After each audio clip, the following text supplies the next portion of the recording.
May I request my colleague, Mr. Star Roy, to kindly help us to participate the meeting.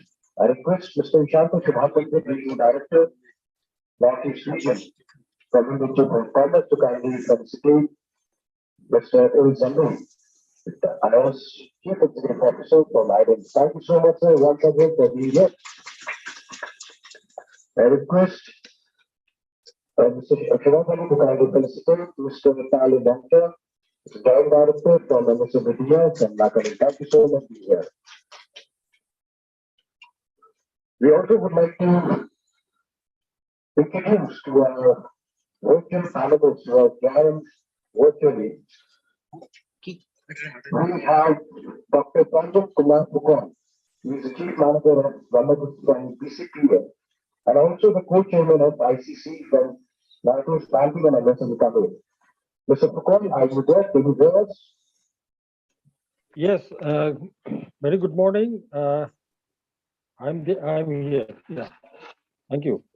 Thank you so much, Mr. Pukon. We welcome you once again for this conference. Thank you for your presence. You can keep your video and audio mute for a while. So, thank you so much once again.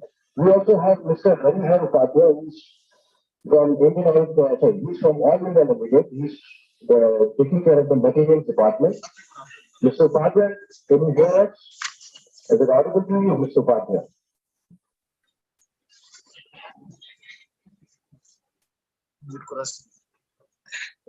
Probably he's trying to connect with us.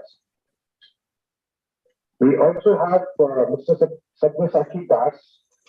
He's from Indian Oil Corporation. He's from the contract division. Mr. Das, can you hear me? Yes, I can hear you. Very good morning to everybody. My name is Sabyasachi Das. I'm Manager Contracts from Indian Oil Corporation Limited. Thank you so much for inviting us. Thank you so much, Mr. Das, for being here. And we'll be coming back shortly with you.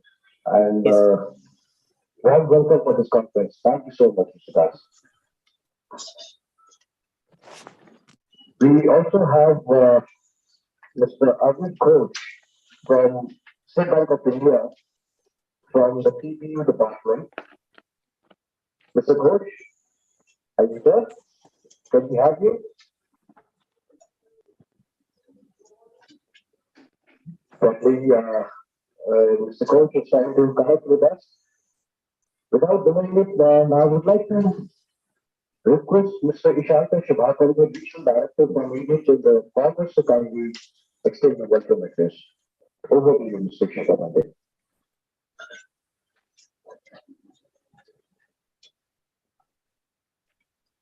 Thank you, Panjab. Respected Mr. Jameel, respected Mr. Tali, respected ladies and gentlemen present here today, a very warm welcome and very good morning to all of you. At the outset, I'd like to welcome and also thank every one of you for coming here and joining us in this important discussion on GeM.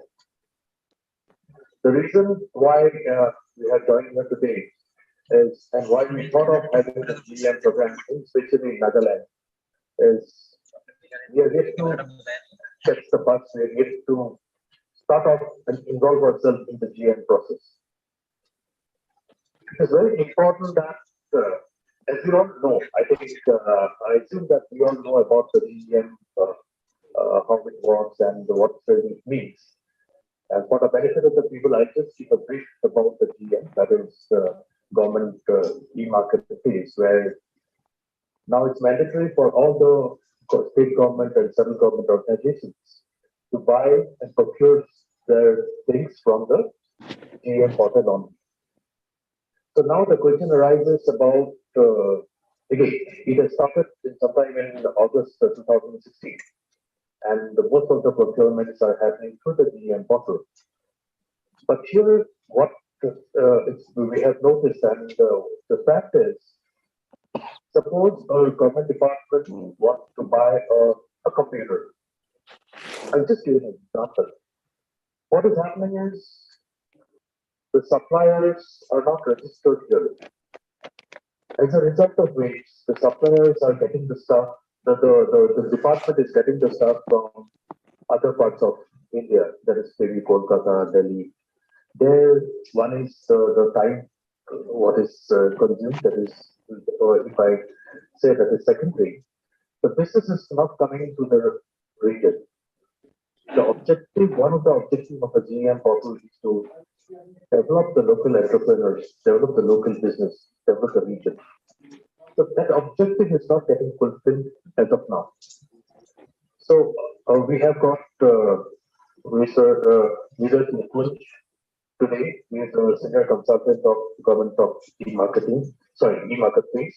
We have got a couple of other speakers like Mr. Fukan, who is from the Mahapura Packers and Polymer Limited. So we have got people from State LPI, State Bank of India.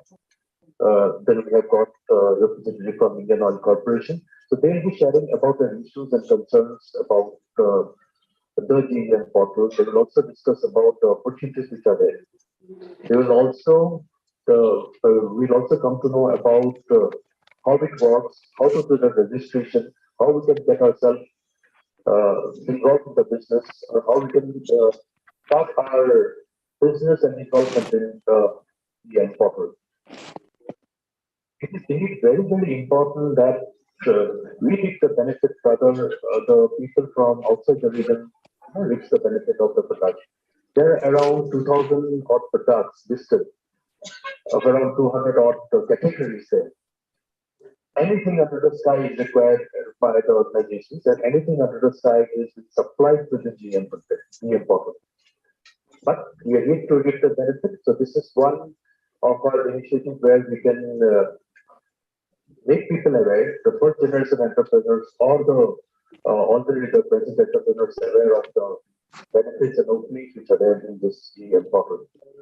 So I expect we'll be having a very good deliberation in the time to come, the workshop, and we'll be able to gather some knowledge, and we'll be able to develop our own business, and also we can develop and contribute to our development of the region.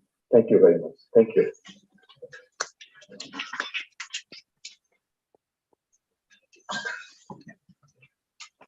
Thank you so much, Mr. Shanta Chabapandi, for giving the welcome address. Now, may I request Mr. Sally Launcher, Joint Director and also the Head of Operation from MSMEDA, Dimapur, Nagaland, to kindly extend your keynote address. Over to you, Mr. Sally.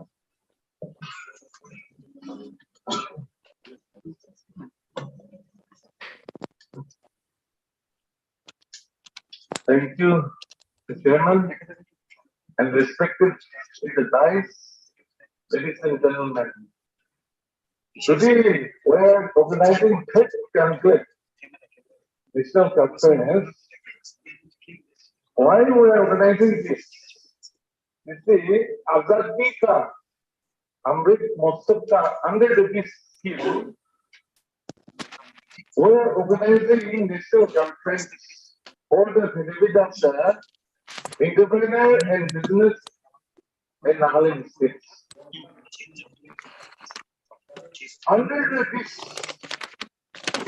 farming entity portal, any entrepreneur or businessman, even a wholesaler and retailer, if he registered with the openly registration, earlier it was a Udyog Aadhar registration. Why you are registering? That is your license, strict license you are getting, and it is for lifetime, no renewal system. It is an online portal. After registering, benefits what you are getting. If you are registered in the ordinary registration for micro small people want to participate in GeM, you will get less money deposit example. You will get 10 books free of cost. And 20% is reserved for SC micro small enterprise units to sell their product in the garment and ready market. Not only that, there are 5% reserved for the women entrepreneur who can sell here their product and the GeM. So that is separate 5% is for women entrepreneur and 20% is for SC people. Actually, Nagaland, Udyog Aadhaar registration was around 6,000. But after 2001, they have to migrate from Udyog Aadhaar to Udyog registration. Up to December 31st, we have only around 2,000 enterprise people are migrated to the Udyog registration. So in Nagaland, we have to pick up this through district industry center. They have to play a key role for migrating this because there is a message is given to the director of industry and district industry center. They have their own ID and this. They can visit and verify and delete also. They have the ability is given there. So we have to pick up and verify. I'll give you an example. In my when I was looking there, in northeastern region, Manipur was the highest registration of Udyog Aadhaar registration, 35,000. And we are discussing with the director of industry and commissioner, principal secretary, how come 35,000 they pick up within a short period? And they decided to verify this number. It comes to 16,000 to 17,000 only. So many people registered without limit. So industry department, particularly district industry center, every district, we have to verify the real genuine businessmen, entrepreneurs should be identified. That is number one. Number two, we are looking in Nagaland and long in handicraft section. They are not registering the Udyog registration. Udyog Aadhaar registration, they are not done. Now, 75 ministers in the central government, they are digitally part of this league with Udyog registration. You go to bank now for taking loan, you lost Udyog registration. You have suppose existing units, you have existing unit, you want to take your expansion, you want to expand your unit, you want to take a loan, you lost your Udyog registration. If you have this registration, you can avail up to 2 crore without original security loan. SC will link capital society other startup India. You can take the advantage so that we can be in a better position to participate in GeM. If you improve your technology, products, processing, you can produce better quality, better design, then customer will attract. So while registration, GeM, you need GST. GST जो बनाएगा आपको जिससे आपको register करने के लिए PAN is required, PAN number. Without PAN number, आपको GST. Digitally, it will not be capture your data. Now, easily doing a business is true now. We can capture the data to Udyam Aadhaar. Next, when we go for registering GeM, we have to see lot of things are there. What is the problem? What is this? You can go to the GeM, you can ask them, guide them, ask them, and any problem, you can visit www.jumpin.gov.in. That is one stop solution. It is under the MSME. Everything is updating and every time it is supervising.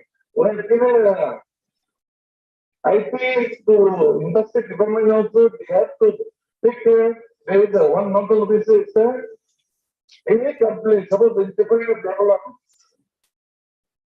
Suppose you are not getting your NIC code number. Suppose you are not getting your, suppose some problems. When you are registering, you are not getting district. When a complaint like this, in the Uttami registration portal, Moon district was not there, Dugna was not there, where complaint is and it's taken now.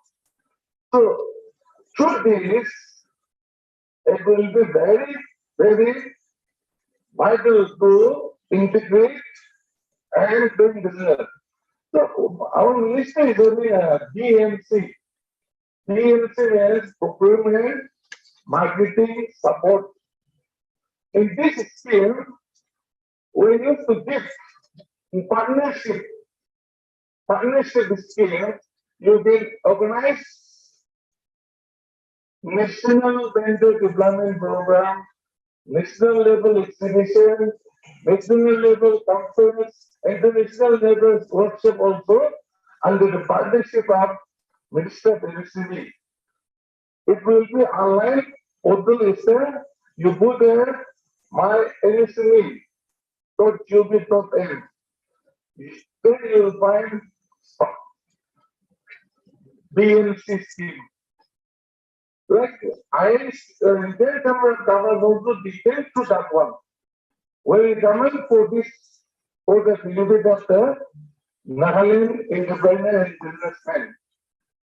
So in future, I expect from the state department also, public provision, officer, we can also like I can they have the public sector, so they can apply to organize so many programs. We partner with the MSME minister. In these few words, I congratulate all of you and disseminate the program of the various ministers. One MOU with PAN, Business Association of Bharat. Now to them also, we are also planning to with all the districts with partnership, will sponsor skill development, training, IMC, industrial motivation, exhibition also in future. So, state government also, you can propose so many programs under this PMC scheme. Thank you.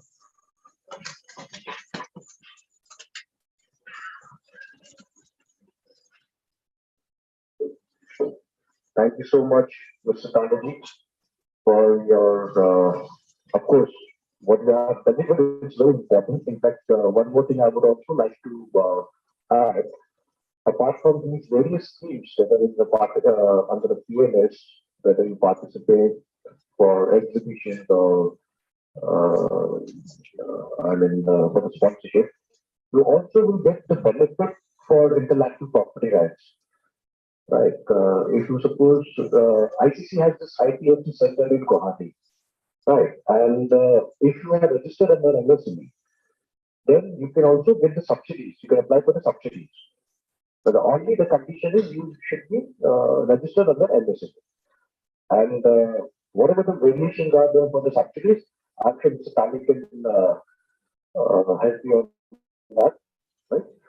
So now I'm moving ahead My request, Mr. Zamu, sir, if you can have, you can have a distinguished guest, you can extend your request for special interest, sir. Over to you, sir.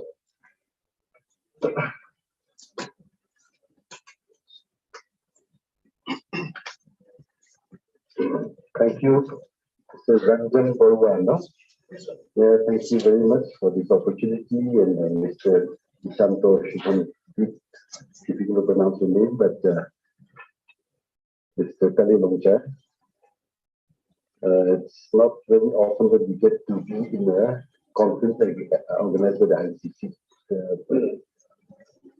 I have a special relationship with ICC. Later, I was talking with Dr. Amanna just before the thing started.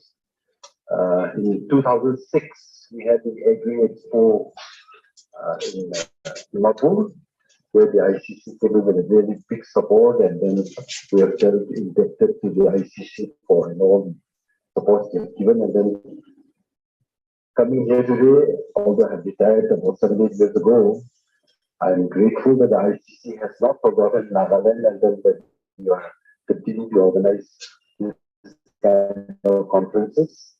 And I'm sure we'll go a long way to repay the people. And I hope that the ICC will continue to do this programs. I'm very encouraged that we've had 2 sessions already, right? One on IPR and one on MSME. And I'm sure that's been very helpful, and people have learned. I only wish that there were more booklets and small books for distribution so that people can pick up. GeM, there are a lot of things to learn, and I'd like to advise whether the MSME people can arrange for this booklet to be distributed so that people can pick it up and go and learn more often on what is happening around the world. Well, before I come to GeM, I want to bore all of you because I don't get much chance to talk in public and to expound the thinking and our views. So let me just expound a little bit on what the e-marketplace is and how it is affecting our lives. I hope the young people over here are serious business oriented people, and then benefit you, but even if it doesn't, it's interesting to talk about the e-marketplace and how it has motivated the government of India to also take up our policies. Now, as of 2022, it has been published in some of the local newspapers also. It is said that the world's 10 richest billionaires, according to Forbes magazine and the World Bank, they have a combined own an astonishing 1.44 trillion. Trillion is something our minds cannot capture, the amount of money. They have captured over some greater than the total goods and services most nations produce on an annual basis. Now, this I have argued, it's very, very interesting. And particularly during the pandemic, from March 18th to 2022, the global billionaires were increased by 3.9 trillion. So when the whole world economy was contracting, the billionaires' wealth increased. How and why? That is the question which we tend to ask, and it is very easy to see that the world's 10 richest billionaires in the world are: one, Elon Musk, Tesla, Jeff Bezos, Bernard Arnold, then Bill Gates, Mark Zuckerberg, all these names, Sergey Brin, Warren Buffett, Steve Ballmer, Larry Ellison, and somehow Jack Ma of Alibaba has not been named in the world's 10 so far because he made some losses last year. Now, Elon Musk has got net worth of 269 billion, I think million, billion, I think I don't know, 1,000, million is a billion, and then the million is a trillion. So these are numbers which boggles our mind, and it's not very easy to grasp what we're talking about. But when we total them up together, Elon Musk I mean, I'm not, you can download it from the net, so I don't have to go into the details. But what I would like to stress on is this. Elon Musk is number one. Number two is Jeff Bezos. I think all of us know his name, right? He's from Amazon. Then we have Bernard Arnold. He's in goods and products, fishing gear and all those kind of things. The fourth person is Bill Gates, Microsoft. That's also in the world of internet and email. And, they have created this. So also is Larry Page. He's from Google. I think I don't have to tell you what is Google. Then they have Mark Zuckerberg. We're all slaves of Mark Zuckerberg, Facebook, WhatsApp, and everything else. And Mr. Sergey Brin, he is also from Google, and so on. Warren Buffett, of course, he's in the estates and in the stock market and all that. His name is the Oracle of Omaha also. But he's still on the number 8 in the rich world richest millionaires, and Steve Ballmer. He's a part of the Microsoft owner, and he's got the stake of 4% in the Microsoft, but still he's the 9th richest man on earth. And there's Larry Ellison, and so on. He is from Oracle. I think Oracle, many of you know, is the software. Now, if you look at this, 7 of the 10 richest people, Jeff Bezos and Bill Gates, Larry Page, Mark Zuckerberg, Sergey Brin, Steve Ballmer, Larry Ellison. 7 of the world's top 10 richest people are dealing with the e-commerce. They have become rich because of, the internet, because of the services they have created themselves, but at the same time, they continue to grow. So that's how powerful the subject matter that we're discussing is e-commerce. And the world is leading towards that. And there can be no, as far as I can see, for the next 50 years, there can be no reversal of this. Because artificial intelligence, AI is taking over, even the global warfare system. Wars, they're trying to make it a little distance war by drones and satellites and the control systems and everything, whatever the late or early science fiction writers of the 60s and 70s have written before that. Those things are almost coming true. So it is the e-content of the world moving forward, which is commanding and controlling. And it is in the midst of that the government of India has adopted the GeM, the government of the e-marketplace. There is something which you cannot avoid. Please take note. Whatever Mr. Kalu Mangal has tried to explain, these are serious and very serious issues. We cannot avoid e-commerce from taking over our lives. I'm sure there's not even one person sitting here who has not made some orders on the Amazon, eBay. Everybody has heard what is, or even with the Alibaba also, they were always coming in, but we have stopped them for some time. But that is how the e-commerce is going to govern and control our lives. And we have to now come to grips with this reality. It's a reality. And the way that the knowledge and thing is growing, Murphy's law is one side. The other side is that the knowledge of the internet and the speed of the computers doubling every 2 years. And that is, it has come to stay.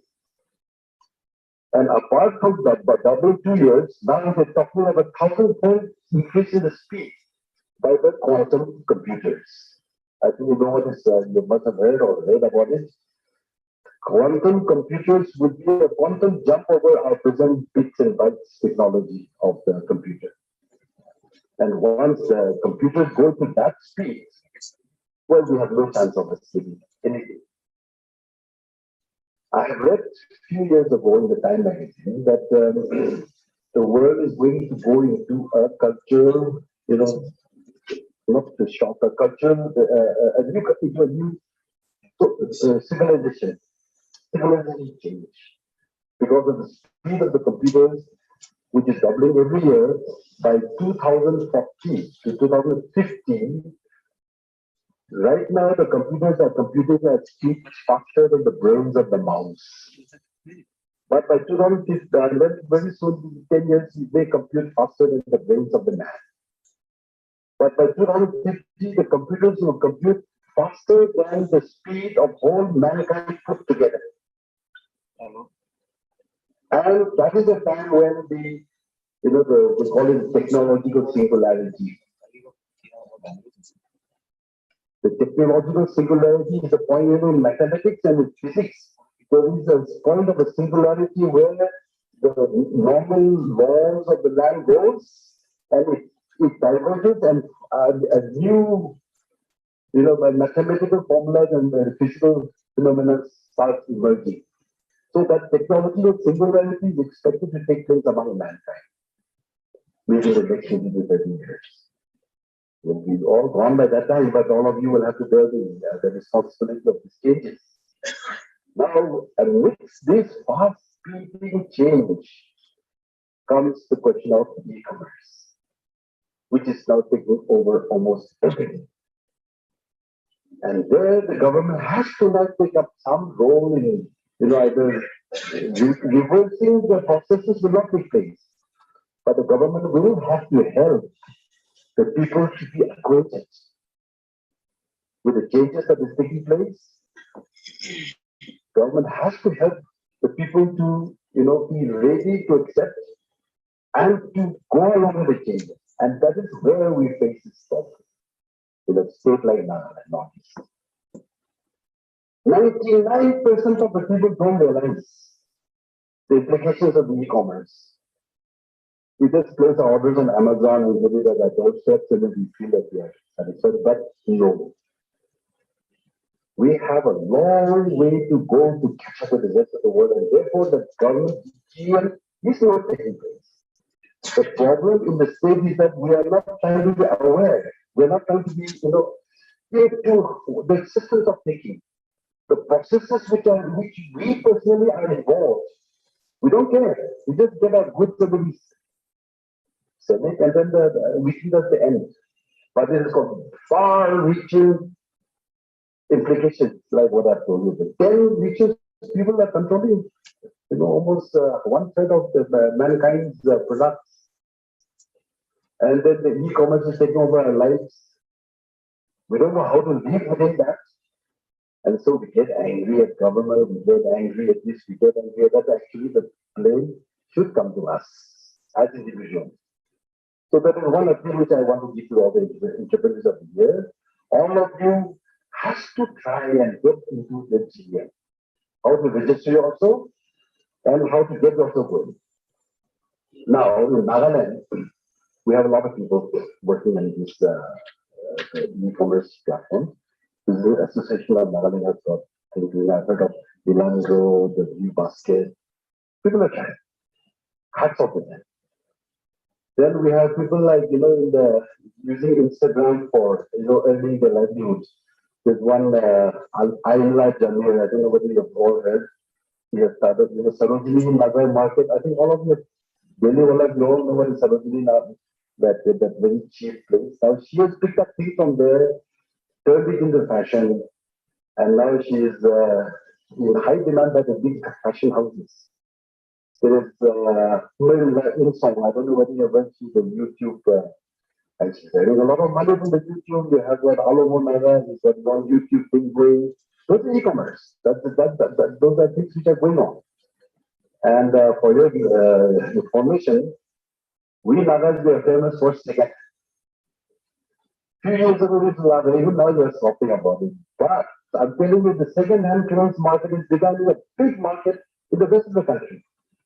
The fashion sense of the Naga people, especially the ladies, is being picked up and recognized, and it is being marketed through the e-market platforms through, not very legal, but the second thing that is marketed, and then, the market is picking up in the rest of the country. Half of them. They are innovating, and it is something which is happening. But the amount of changes which we hope, we wish, we feel proud talking of this Ireland and Netherlands, Song and all these people, but that thing is not filtering out. And this is one experience that we have. In the Ireland, we have tried to set up e-commerce platform called GeM, named after the yellow pages in the old telephone directory which used to exist. The yellow chain is a simple thing. It was born out of the pressures of people who came from outside the state during the pandemic, COVID. We had nearly 30,000 people coming into the state. They were worried about what would happen to them, how they would get their livelihoods, how they would eat and all that. So we floated this platform, hoping to give them a chance to start or to let the existing business run or to start business. We made a free platform. The intention was opposite to what Amazon is doing. What Amazon is doing, they're getting big corporates, goods and stuff to be sold to our individual people. We wanted the small business here in the state to be able to have the e-commerce platform to be able to sell without physical contact. We have given them some scooties and people to be registered free, to have contact with each other. Some people have got onto the platform. And then we wanted it to be so that the marketplace of the public people would grow.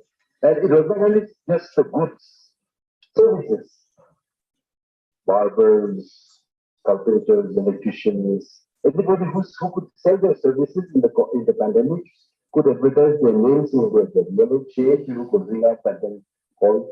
So we thought it would be a platform by which people's economy themselves would be upgraded. From the pan to can, he could be on the e-commerce platform and then could sell his pan and his cigarette on the e-commerce and get orders. If I live in a certain locality, I could log in and then buy the things from these people who are already logged in. And that way, we've had a lot of hits, over 4.5 lakh hits on the platform. But the people who actually came and registered are very minuscule. Hardly about 400, 500 is registered. We're continuing to try and make them grow because this is not, Amazon is also of course now trying the reverse, making the individual economy to grow by registering with them. But we wanted the entire the business community to be registered and to be able to create an environment. Say suppose I go to a place like Noklak, which at night I try to find some place to eat. We thought that the Amazon would have the things you could ring up and find a place to ring up to find out where you could get meat. There were those kind of connections and lots of possibilities are there. But the issue is we are not very conscious or aware of the impact of the connectivity, the digital connectivity that we have. And that is one big failure which I see in the GeM of our government. People just hang on to that. Actually, if the departments don't go into the e-commerce marketplace and order things from them, they could be penalized, correct? But now nobody's doing it because there's no force, no pressure, there's no complaint. It means that people are not aware. So it is up to the people. We the people, based on which our precious constitution has been written, that is solemnly declared India to be a sovereign, democratic, secular republic. We, it is our government, our people, we are paying our duties to be registered, to ensure that the system goes into process. And so, my experiences with the yellow chain and what is going on with the observation with the GeM, I find that basically, actually, it is up to people. I really like to request the people to get into me, get some of the legal materials and try to So the one day maybe, or other people already proceeded as I said, Hyderabad Gani, the original market, second-hand clothes, turned into fashion, and then now it's becoming a big fashionable leader. Well, so other people are capable. Alogo, Naga, all, I mean, there's so many other things. And how many change people at a district level like that. We have about four that have started having businesses. One that's cookie, we get a couple of cookies, and then they're running, and then they're growing. Even a keeper, recently the thing has started, and then they're wanting to cookie, so we are going to give them some. So that is a role to which the government can play to a certain extent. But then, nothing is even free. The government subsidized philosophy of bottom that we want to do it. So the mobile owners were giving us monthly returns on the cost of the scooters that we have provided in the area. We have already recovered about a lakh. How much have we recovered about a lakh and 50,000 so far? This is just how honestly they're doing that. And then we are recycling with other districts. So things can work. And we're starting on a very small scale, but it can become bigger. When everybody else gets onto the bandwagon, works together, committed, and everybody else realizes how important the e-commerce is. You cannot avoid it. We cannot avoid the computers. Cannot. I wish we could. At one time, I was talking that I was in favor of June cultivation. And a woman that had told to us that the June cultivation will help the Nagas to sustain our human dignity when the rest of the world is going into technology. But unfortunately, the technology moves much faster. The mobile phones have already reached the hands of the millionaires. Their lifestyle will change based on that. We cannot avoid it. So we have to hire up to get into this marketplace. We have to become more aware and we have to follow from the young people. Our days are gone and 69 years, now 78 years retired. We are thinking about what to do about the people, but we expect the young people to be more alert, efficient, receptive, absorbent, and then adapt to continue your life to lead the people to become wider space, workplace, marketplace. And I hope you have all picked up and I wish you all the best. Thank you very much.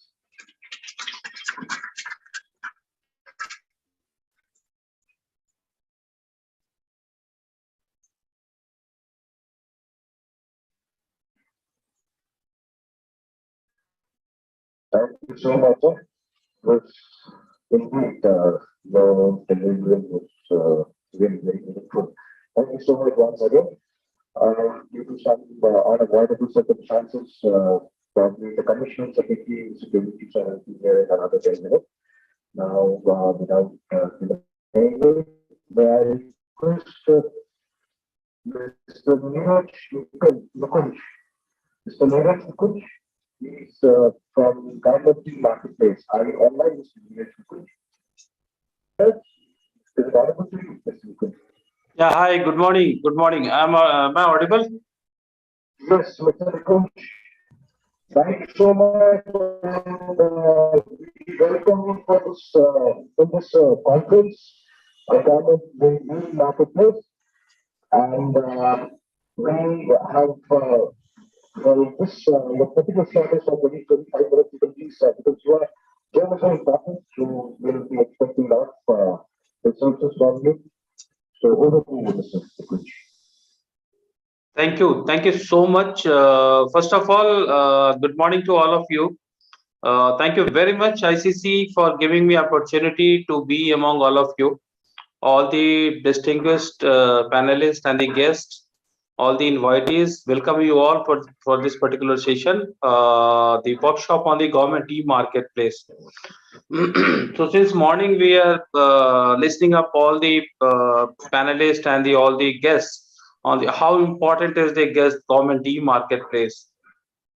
Considering the current time and the ongoing, because we are going through the bad phase of the COVID-19 issues for last almost 3 years, And this is really a boom for all the entrepreneurs whosoever is wanted to doing the business, because there is no restrictions at all, and sitting at your home place you can do the transactions and do the business with all the government organizations. So it's that is, I can say it's a need of the hour that you 100% and definitely you should get involved yourself with all the government departments and to do business with the not only Nagaland but pan India, across the country you can do the business. I will give you a small, because considering the time constraint, I will give you the overview of the GEM, how we stand today and where we are, what are the plans, and what, how beneficial and helpful is this entire portal for you. So give me a moment, and I'm just sharing my screen. It's a small presentation. Just hold a moment.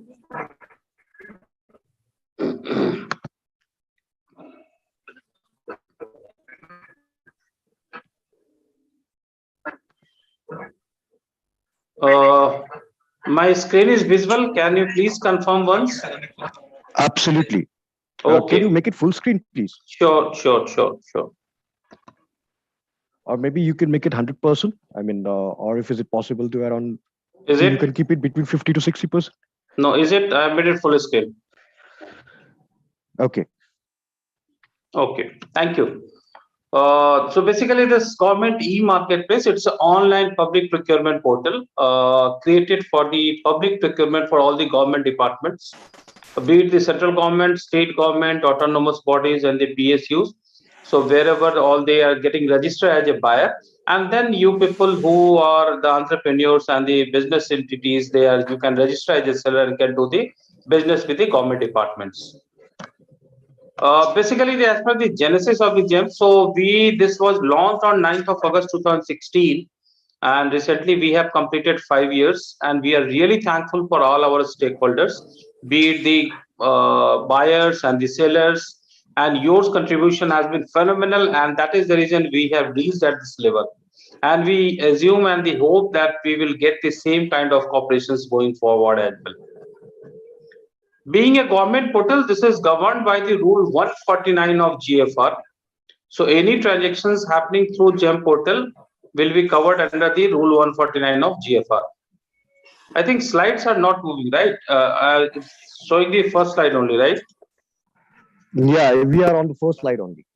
Just a moment. I think that is the issue with the Zoom. Let me make it slightly. Is it visible now?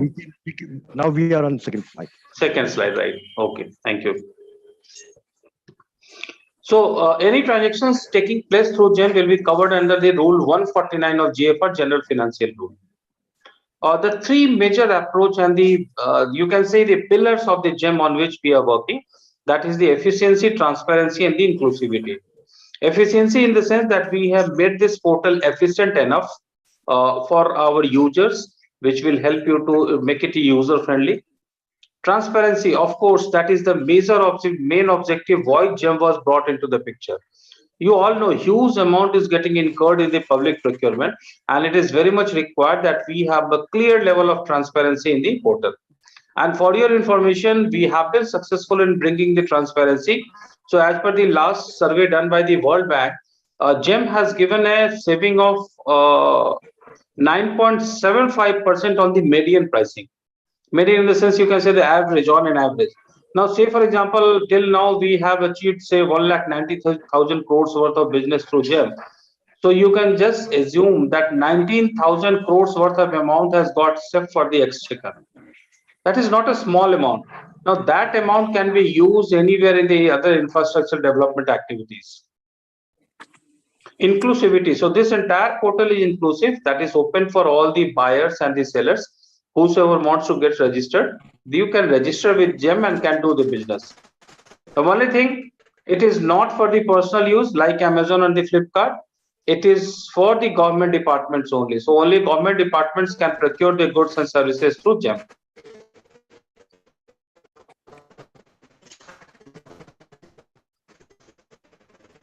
In public procurement, whatever the tools were getting used, my screen is not visible.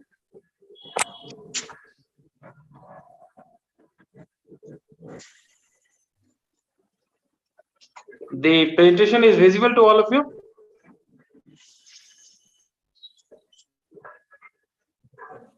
Yes, it is audible. Okay, thank you.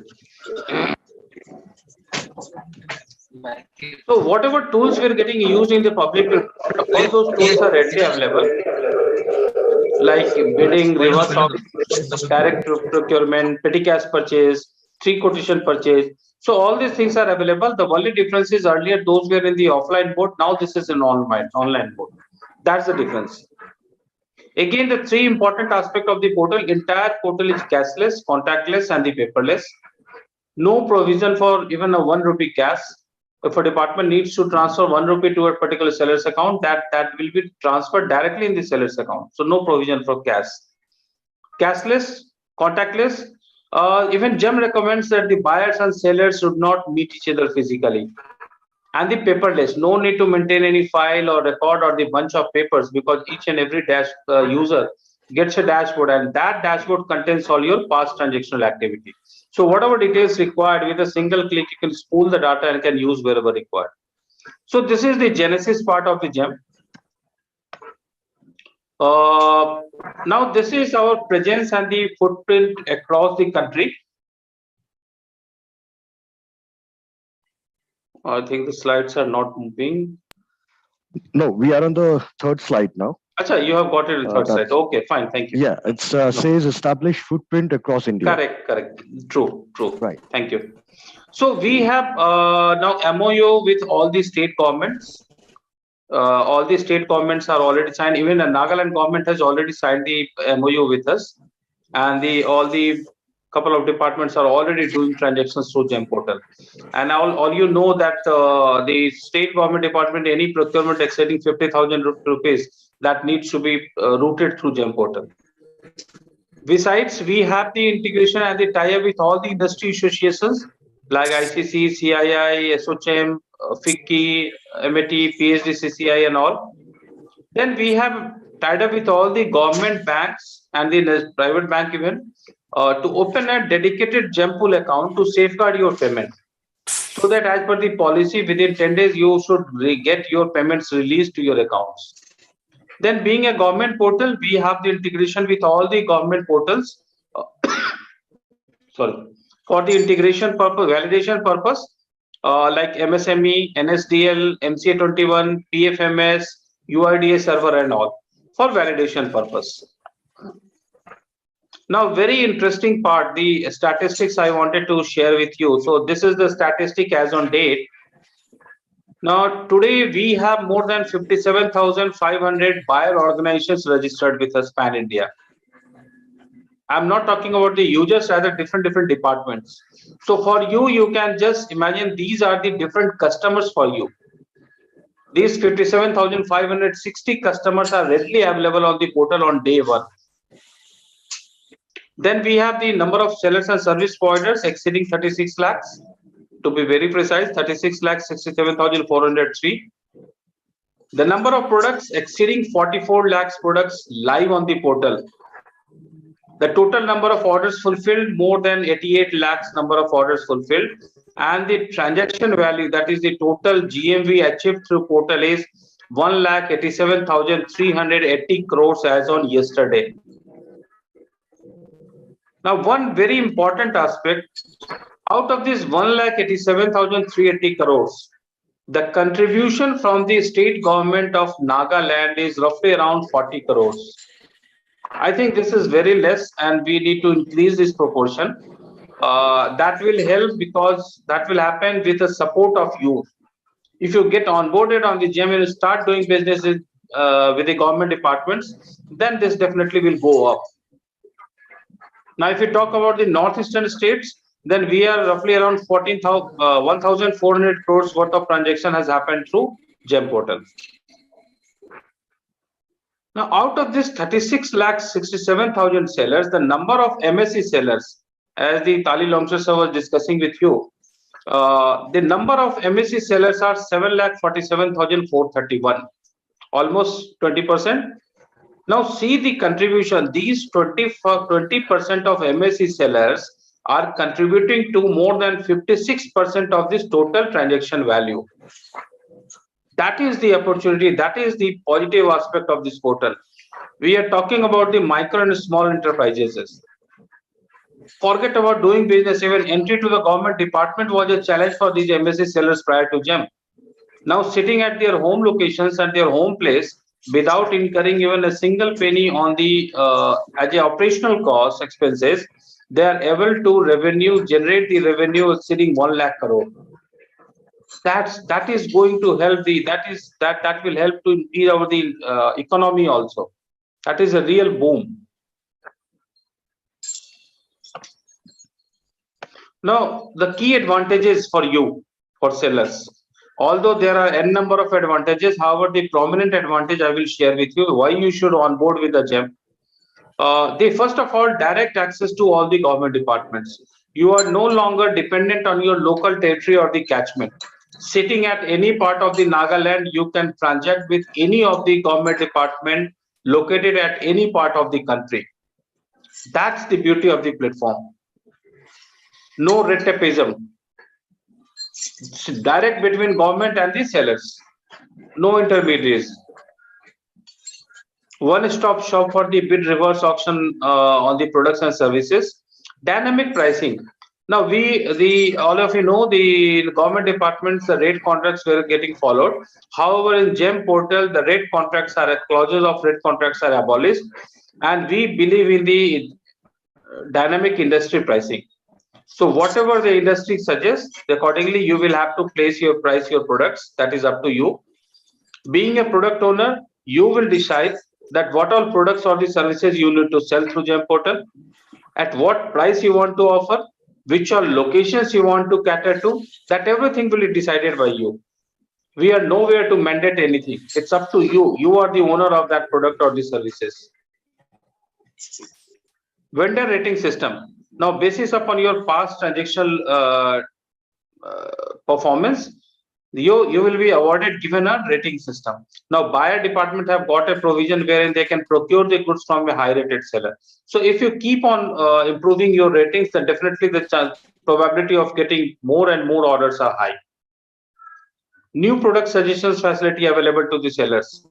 Now, whenever a new product category or some new products or the services are added in the portal, you will be notified on this. And if you think that you have the bandwidth and you can increase your umbrella, then definitely you can add on the multiple products and the services in the newly added categories. So that's up to you. So these are the key advantages for you, wherein you can benefit yourself by getting onboarded on the GeM portal. Now, the public procurement policy of MSCs. So already Kali lecturer sir has already discussed all these things. So here what happens? The public procurement policies of MSCs are basically it's as per the MSMED Act 2006. Just give me a moment, please. Just a moment. So training.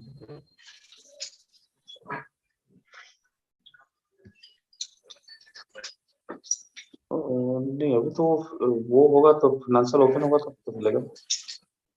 Thank you. I'm so sorry. There was an urgent call.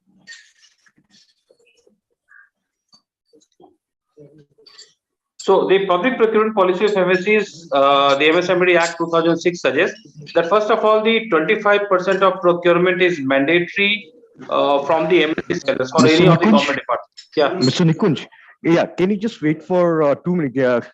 We are restarting the system. Probably there was some kind of it. Okay, fine. Yeah, you can start again. Okay. So shall I sign off and log in again? Yeah, please. Yeah, you can start what you have started after the call. You can start again. No Okay. issues.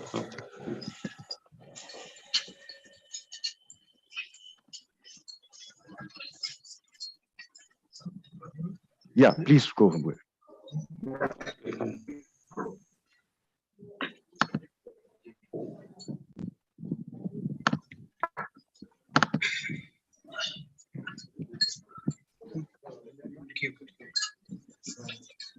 Is it okay?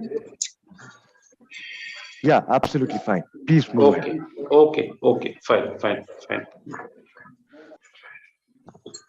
So the MSMED Act suggests that minimum 25% of procurement to be happened through MSc sales. So say for example, if any of the department, they have an annual budget of say 1,000 crores rupees, then minimum 250 crores worth of transactions they have to do from the micro and small enterprises. That is very much required, mandatory. Second, there are no tender sets free of cost. So we are not charging even a single penny to participate in any of the tenders. Exemption from the earnest money deposit. So MSc sellers are already exempted from depositing the earnest money. However, you need to check whether you come under the same category in which you have got the UGM registration number and the department has published the bid in the same category. If the category is different, then definitely your claim for the EMD exemption will not be entertained, because this particular provision has been given to the manufacturers, not the resellers. Purchase preference for minimum 25% quantity to MSCs within 11 plus 15%. Now, what does it mean? So, say for example, a department has published a tender and the L1 seller is a non-MSC seller. But if you have chosen a particular thing wherein you can just go for, say, the UPR MSC sellers, then in L1 plus 15%, that is from 100 to 115, you will be given an option wherein you can, if you are able to match the pricing, then you will be the minimum 25% quantity will be awarded to you. So even though you are not the L1, but because of the MSC sellers, you got that benefit and minimum 25% quantity can be awarded to you. Besides, there are 358 items exclusively reserved for the MSc sellers, right? So these are some benefits available to the MSc sellers, but these are available to you only if you are registered with GeM. If you are not registered, then sorry, these are of no use for you. So those who are not yet registered, kindly get registered immediately. Even I will suggest today itself. It's a high time, and if you are not registered, then you are losing the opportunity.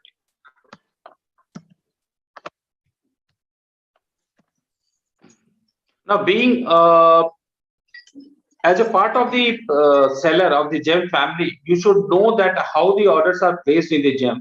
So basically, there are three modes of procurement as per the rule 149 of GFR. The first one is the direct purchase, wherein the threshold limit is up to 25,000 rupees. So in direct purchase, what happens that buyers are free to place order to any supplier, any product of their choice, whosoever meets and fulfill the entire prerequisite criteria. So basically, there are no restrictions on the GeM side. Then the second mode of procurement is L1 purchase. This is nothing else but the replica of the 3 quotation purchase, which departments were doing earlier. So here, the threshold is from 25,000 and up to 5 lakhs rupees. In this particular threshold, the buyer needs to compare 3 different products from the 3 different OEMs. And after the comparison, system will suggest a product which is called the L1 product. Now that L1 is necessarily the cheapest product available as on date. So in both these cases, what is happening, that direct purchase and the L1 purchase, you will be getting orders directly in your account. You will need to log in with your portal, and then you need to simply accept the order and process it. That's it. However, the third mode of procurement, that is either the bid or the reverse auction. In that particular mode of procurement, what you need to do, that you will have, the department will first publish a tender. Now it's up to you. If you wish to participate, then you will have to participate in the tender first, and after then the bid will get, all the bidders will get evaluated, and after evaluation, whosoever comes as the L1 seller, the contract will be awarded to them. So unlike direct purchase and the L1 purchase, in bids and the RAs, you will have to first participate. And after the participation, if you are coming as L1, then definitely order will be placed to you. And then similar to direct and L1 purchase, you need to accept the order, process it, and dispatch it at the buyer location. So these are the modes of procurement you should be knowing, and you should be aware that how the orders are placed in the portal.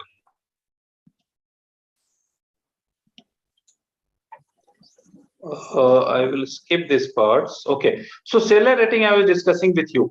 Now, there are basic parameters like coverage, timely delivery, order of quality fulfillment, and the reliability.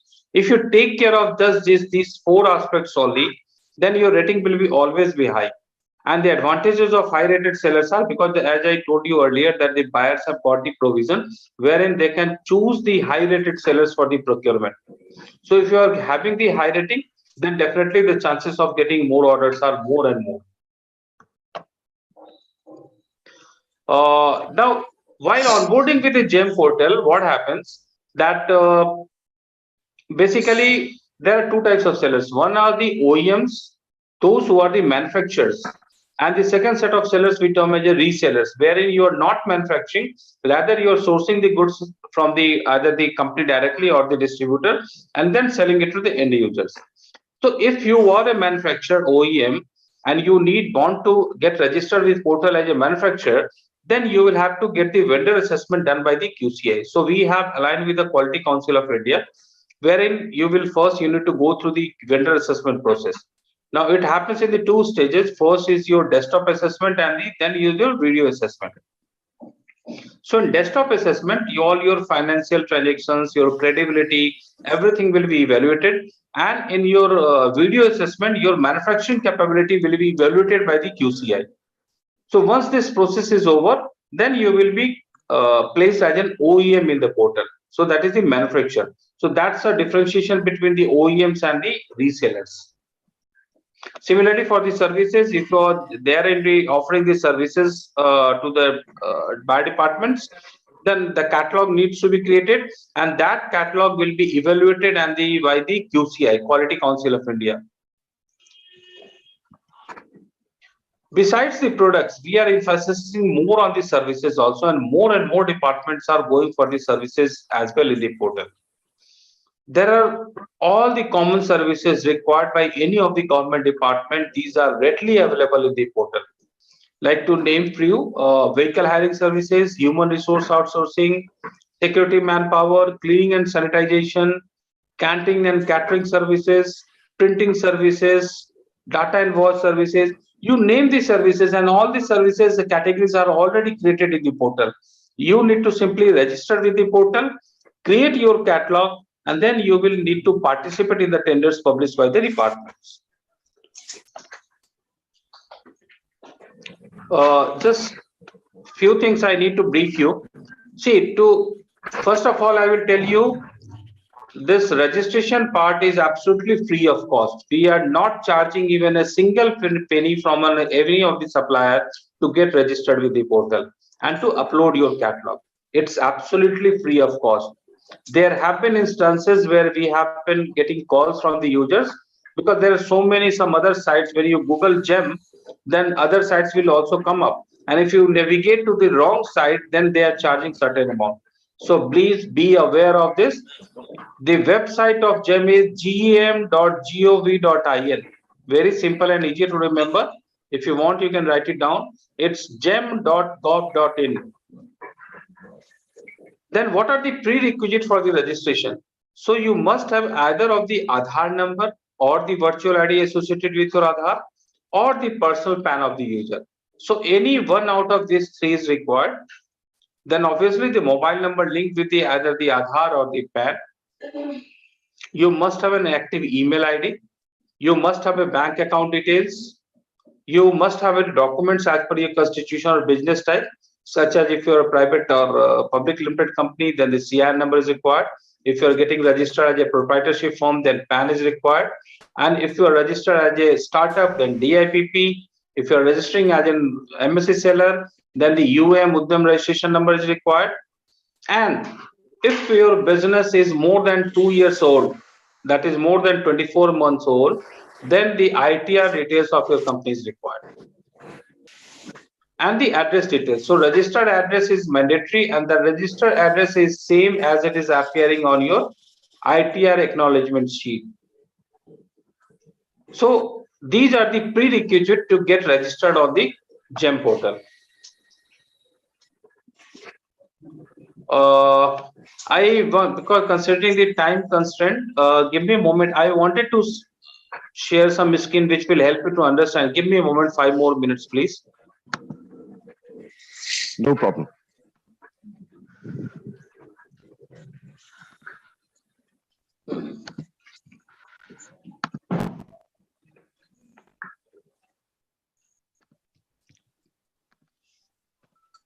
Okay, so this is the website, gem.gov.in.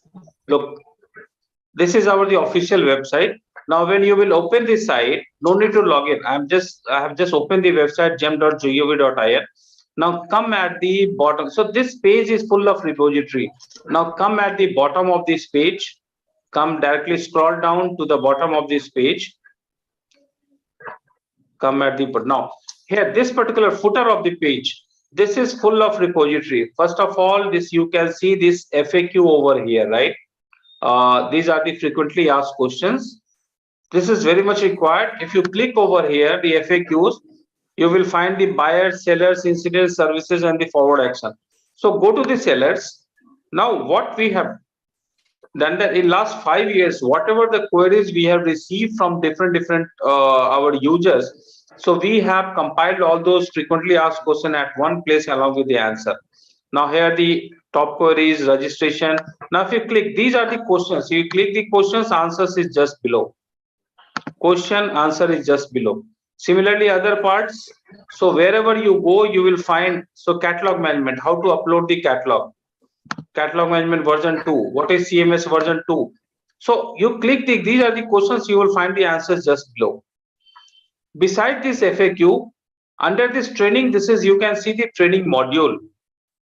So if you click over here, now here you can see the buyers, sellers, and the add-ons.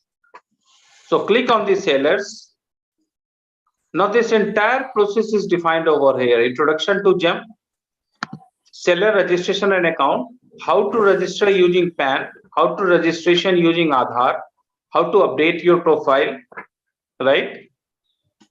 Secondary user creations. Now this under this catalog management.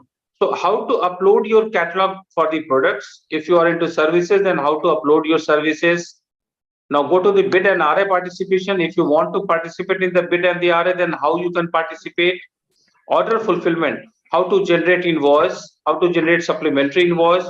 So you can see that each and every slides, you find these two icons. The one is this is the video clip and this is the PDF file. So I will request all of you to kindly go through these processes, because that the detailed in-depth self mode of learning tutorial sort of thing is already placed on the portal, and this will help you to understand that how to complete the processes one by one. So these two things are very much required. This FAQ training module, and one important part is the terms and conditions. You are signing to GeM portal, you must be aware of the GeM terms and conditions. This is very much required that you are thorough with the terms and conditions, because this is the Bible of the GeM, I will say. So if you have gone through the terms and conditions, then definitely you will be aware 80 to 90% of your doubts will get clarified. So these are the top latest version of the GeM terms and condition 24 December 21. You can download this also and can read it. So I am requesting all of the participants to kindly spare some time, go through this FAQ, training module, and the terms and conditions. If you have gone through all these three things, self-learning tutorial sort of thing, I am telling you, you will be master of GeM on day one. That surely I can tell of you. And once again, I will request all of you to kindly get registered with GeM portal immediately without losing even a single day. This is a high time. The opportunity available for you, because as per the last budget speech of Honorable Finance Minister, Government of India, this particular portal has a potential to do 3 lakh crores worth of transactions in one financial year. So these kinds of opportunities are available for you. Entire business is awaiting you. You need to simply get enrolled with the GeM portal, upload your portal, and start transacting with the government departments. Considering the time constraint, I will stop here only. And if you have any doubts, any questions required, then please feel free to ask me the questions or the doubts you have.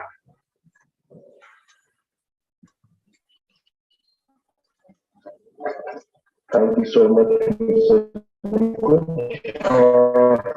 Then we have actually, I'm not able to listen anything. Its voice is breaking over there. Any concerns, kindly please. All right. Is it audible to you? Slightly better now. This is Is it audible to you? I'm so sorry. I'm not able to hear you. Okay. All right. This is good. What we'll do? Okay. We'll collect the information, we collect the questions, any doubts. So we will pass on to you. Okay. And so from you, we can collect the answers and we can distribute amongst the people, right? Sounds good. Sounds good. Sound good? Sounds good. Okay. Thank you so much, Mr. Thank you so much. Thank Thank you. you so much, Mr. Vikul. Thank you very much. Thank you. Have a good day to all of you. Now, before moving ahead, thank you so much. Thank you. Now, before moving ahead, we have Commissioner Secretary with us from Department of Industries and Commerce from Government of Netherlands. I request my colleague, Mr. Siddharth Roy, kindly help us to felicitate the Commissioner Secretary. I request Mr. Shaka Shabakam to kindly felicitate Mr. P. Chusa, who is the Commissioner and Secretary from Department of Industries and Commerce from Government of Netherlands. Thank you so much for joining us.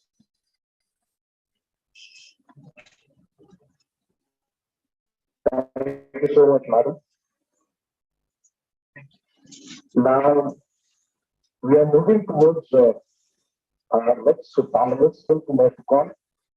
He is the Chief Manager of Brahmaputra Cracker and Polymer Limited. We also known as BCPL. We also is the co-chairman of ICC, representing from National Banking and MSME Committee. Dr. Fukan, are you there? Yeah. Thank you so Hello. much. Yeah. Good afternoon, everyone.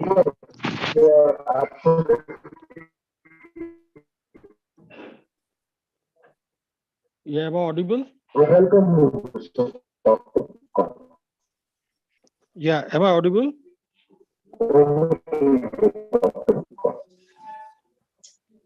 Yeah. Good afternoon, everyone. Absolutely, you're audible. Yeah. Good afternoon, everyone. Yeah. I'm thankful Very good to. afternoon.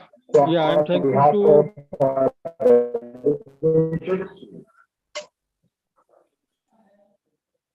I'm thankful to ICC for organizing this session specifically on government e-marketplace, which is now the next important and not basically not happening. It's already happened basically.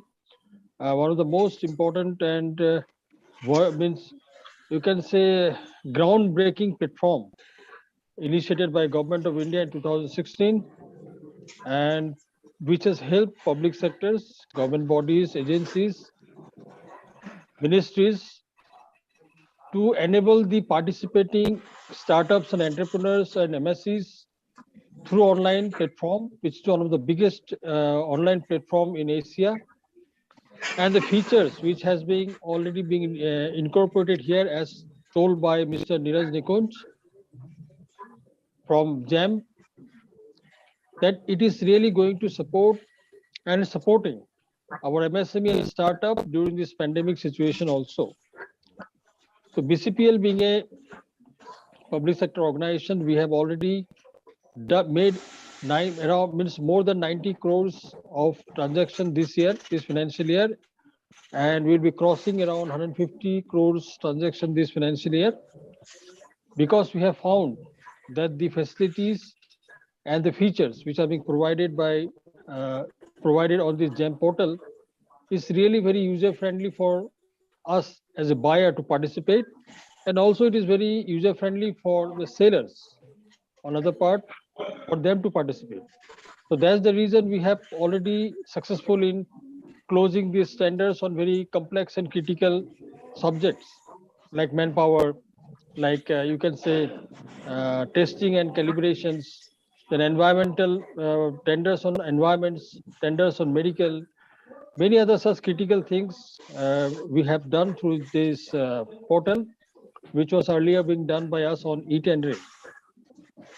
So it was very rightly said by Mr. Neeraj, that all the sellers, MSCV startups, and also non-MSCV, non-startup also, to get registered on GeM as soon as possible, to take the benefit of the government, or you can say public procurement of, which has said more than 3 lakh crores in coming years, without going to any place or without meeting anyone. It is totally faceless, paperless, wireless, you can say, having your own dashboard. So based on this, I also request the government of Nagaland officials, senior officials, that they should also help these startups and MSCs to get onboarded on this portal, and also they should submit, or they should make bids or prepare bids on GeM portal, as we are doing under Ministry of Petroleum and Natural Gas. We are doing, IOCL is doing, Numaligar is doing, ONGC is doing. So this actually helped a lot to us during this pandemic situation also, to take care of our requirements through service, through tendering for services and product supplies, without meeting none of the vendors in our office. Neither we call them, neither we email them, neither we discuss, but everything is being settled, gets settled in the GeM portal, on GeM portal basically, without any hassle. Supplier gets their money after 10th day, because it is mandatory. We also get our tender processed within, for medical purpose, it is given, it can be processed within 3 days. Tender can be opened after 3 days basically, and here we are processing with after 10 days. So that is the faster way we are processing the tenders under the compliances of vigilance, means accepting all the compliances as per the according to all the compliances of vigilance, and other statutory compliances as per the government of India. So this is one of the best and most practical oriented means website we have seen in the which has been developed in the past, which is working so proficiently and efficiently and so transparently, with the enable of artificial intelligence and blockchain into the system, GeM 3.0 version, that I really appreciate and thankful to GeM Authority for guiding us on this particular portal. And we are really going to have a much larger transaction happening in coming years also. So through this, again, I thankful to ICC, and also thankful to Government of Nagaland, and also thankful to GeM for having this coordinated efforts, organizing a webinar, basically seminar on this coordinated effort, so that our MSCs, our startups, our entrepreneurs, our tiny sectors get benefited at large. And obviously, it will help us in getting our economy much more strengthened, Atmanirbhar, as per the Honorable Prime Minister's vision, that India needs to be an Atmanirbhar. So Atmanirbhar can only happen if we participate with our small entrepreneurs, tiny entrepreneurs, medium entrepreneurs, so that they can also sustain in this pandemic situation, and we can also provide them an access to a platform which is globally globally designed with the best of class features and facilities available. So once again, I'd like to thank you for your patient hearing. Thank you very much, sir. Thank you very much.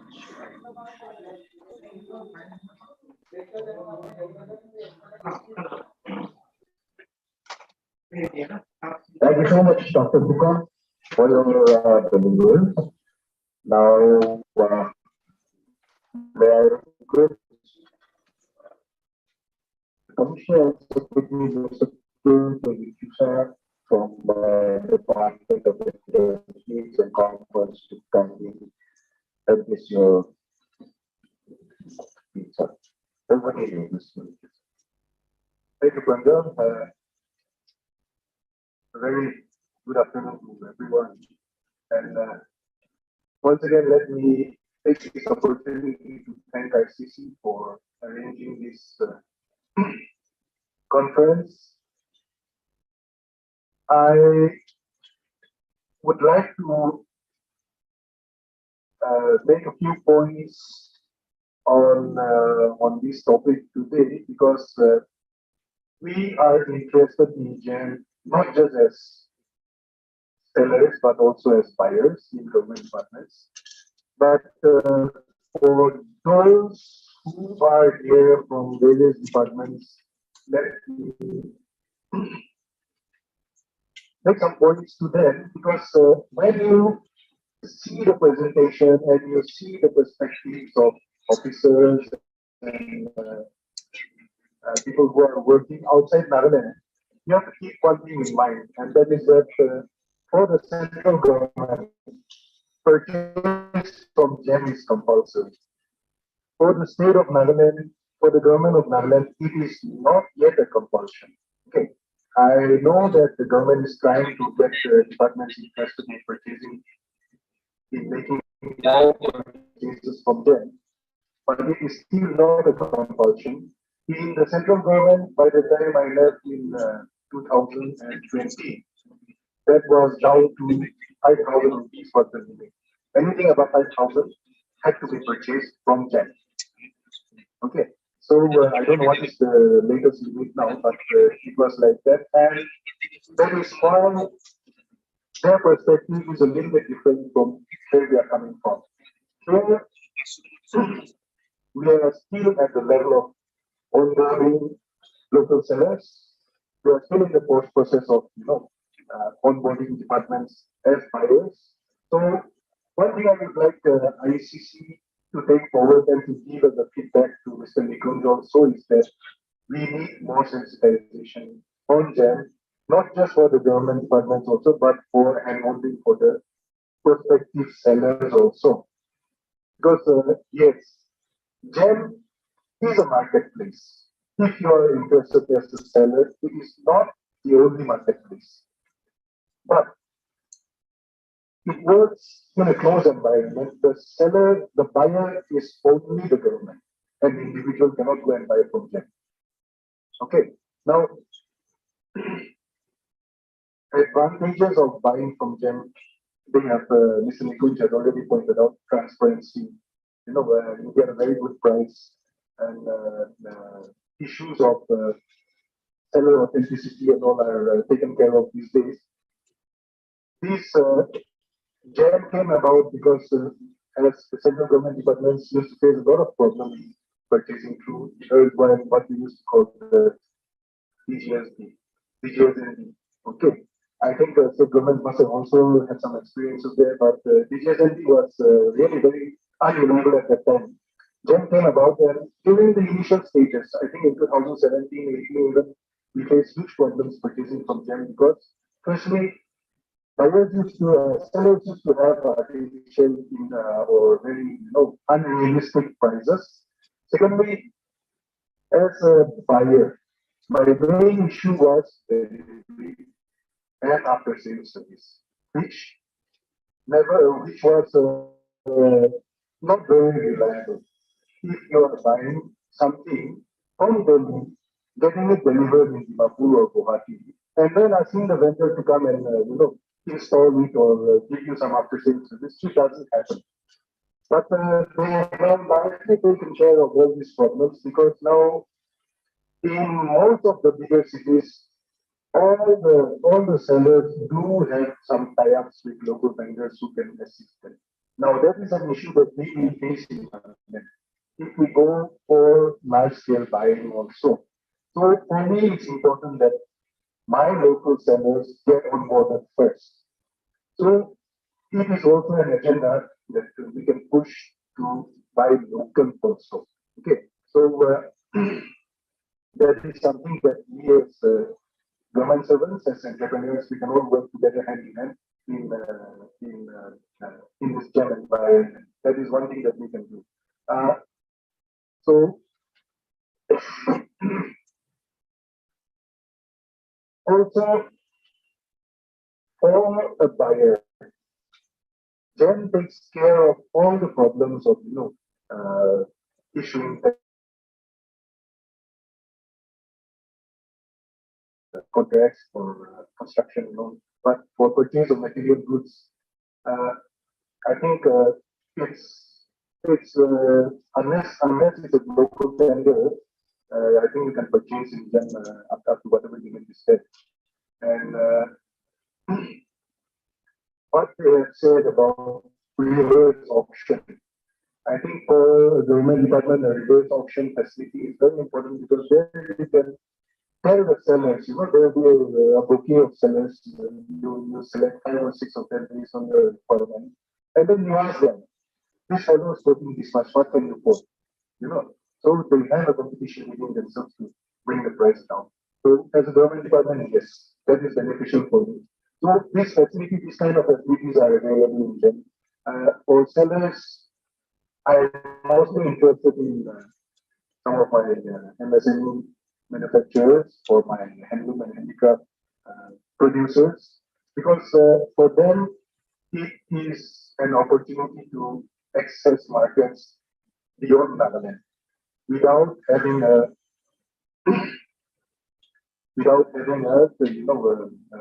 a storefront in other parts of India.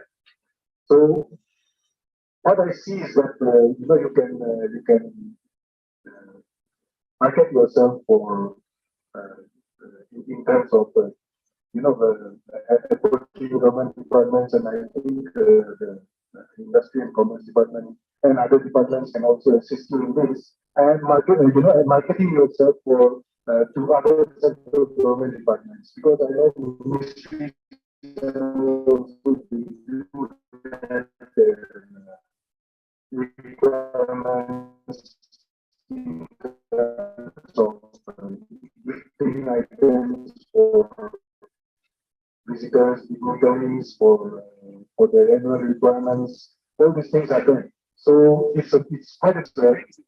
If you think in terms of if you think of it only in terms of a marketplace, an e-marketplace.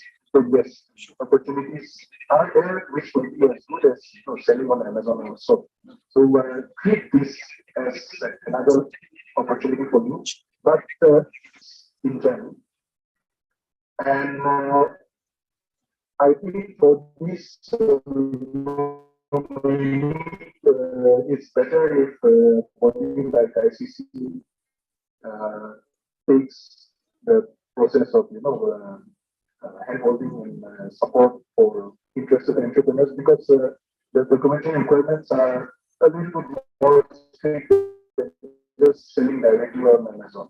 So I would suggest just pick it up with GeM also. They should be, having some interest in doing some workshops on this front. And let's also use opportunity to sell local and buy local also for entrepreneurs, for government departments. I think that is an environment that we can create for our local.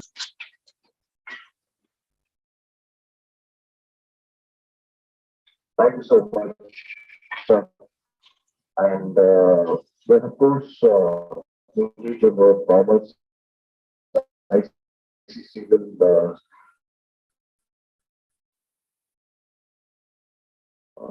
definitely will try to expand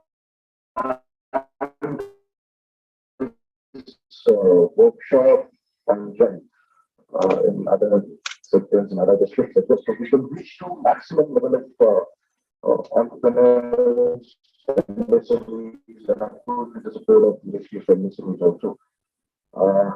But we could have get by ICC. And now moving ahead, now first Mr. Hariharan from Oiling and Limited, who is representing from the business department. Mr. Upadhyay, can we have you with us? Is it audible to you, Mr. Upadhyay? Mr. Hariharan Upadhyay, can you listen to this of that conversation? Is it audible to you, Mr. Upadhyay? Right. We'll get back to Mr. Upadhyay very shortly. Now, can you give me a moment, please? Yes, Mr. Upadhyay. Yes, Mr. Upadhyay. Yeah, can you give me a moment, please? Just, I want 5 minutes. Yes, please. Okay. Yes.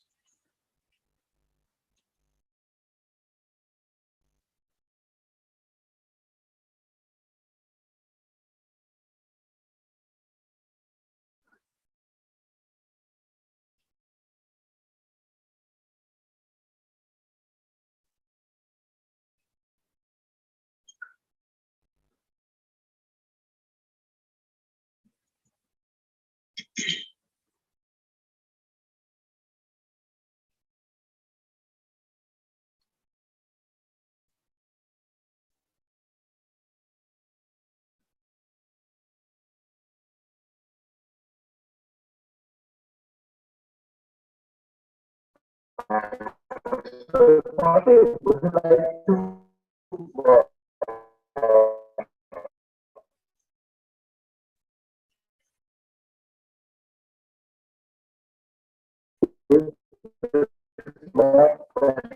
after why are you going to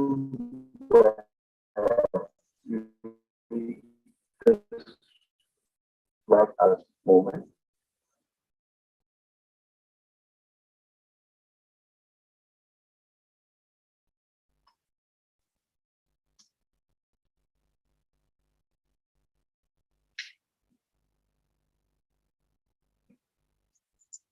So, Fatih, I think you can try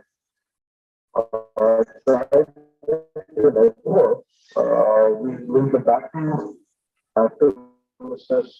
Satyaprakash. So, You may I want request to Mr. Satyaprakash to me.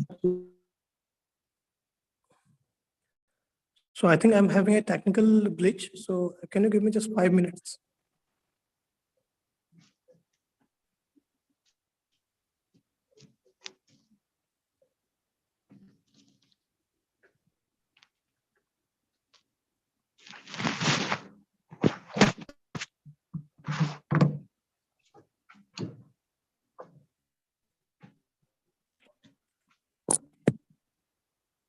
Mr. Upadhyay, can you hear me?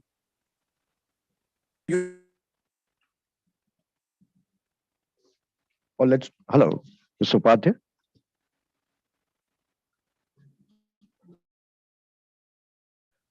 Yes, hello.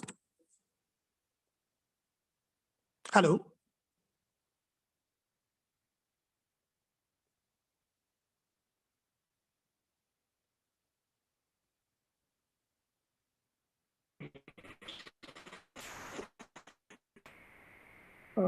Am I audible to everyone?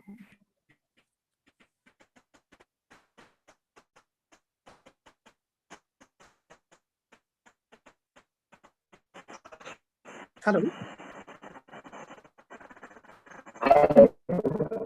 Am I audible? Mr. Fatih? Hello. So, Mr. Pranjal, can you hear me? You. Yeah, Mr. Pranjal, can you hear me? Yes, yes, I can hear you. So shall I start? Yes, yes, you start. Yes, you are audible to us. And just a moment. Okay, that's fine. So very good afternoon. Mr. Fatih, give us, yeah, you are audible. Yes, yes. With this, you are already showing. Yeah, I'm sure I'm audible to everyone, right? Yes, Mr. Upadhyay, I can hear you.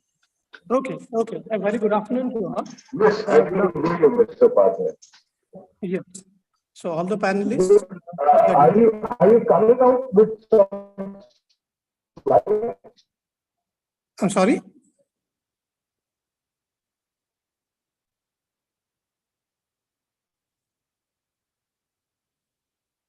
Hello. Hello, can you hear me, Mr. Upadhyay? Yes, I can hear you clearly. Hello. I can hear you Yeah, clearly. Mr. Upadhyay, can you give me a moment, please? We are trying to reconnect with the internet. Yes, There is sure. slightly some challenges. Yeah, we are trying to reconnect with the internet. Just give me a moment, please. Yeah.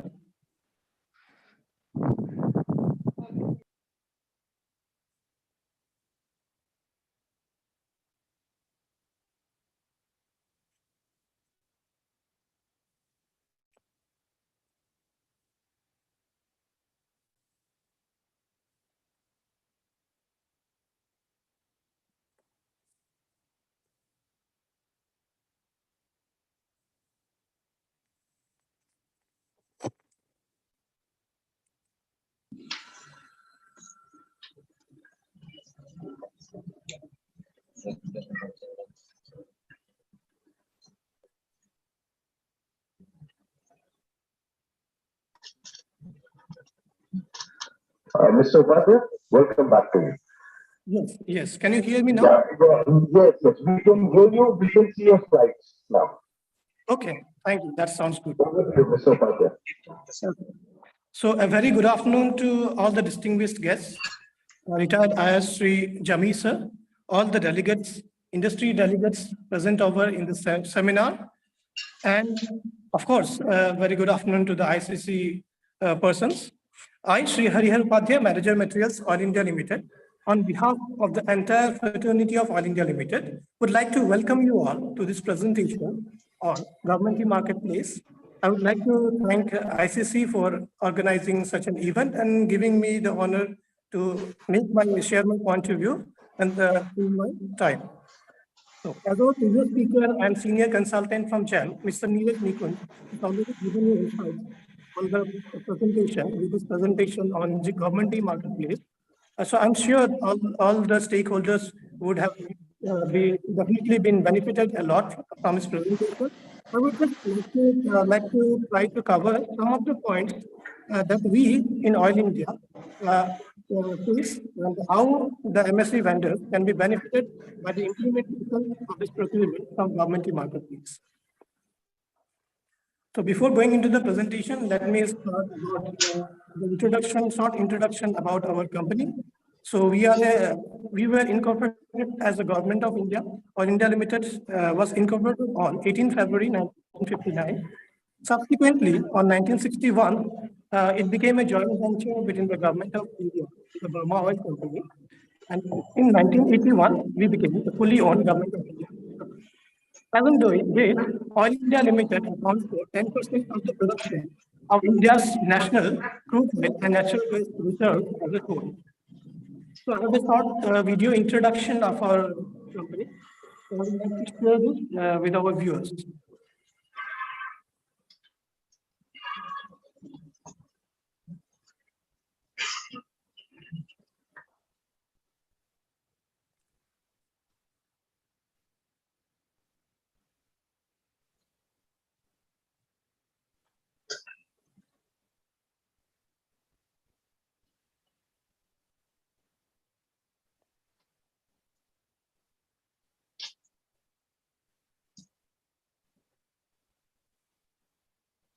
Mr. Upadhyay, is there any audio over there with your presentation? It's only video, right? I think there is audio. There is audio.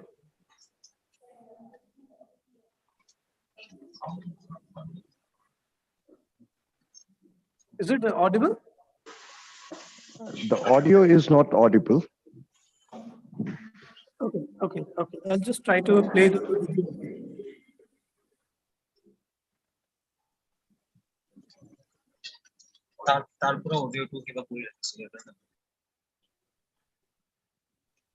Do I have any options? I can go.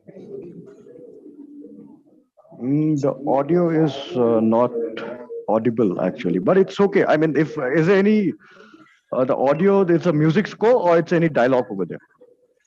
But the dialogue as well as music score. I'll just try to give you the raw audio. If at all it is audible.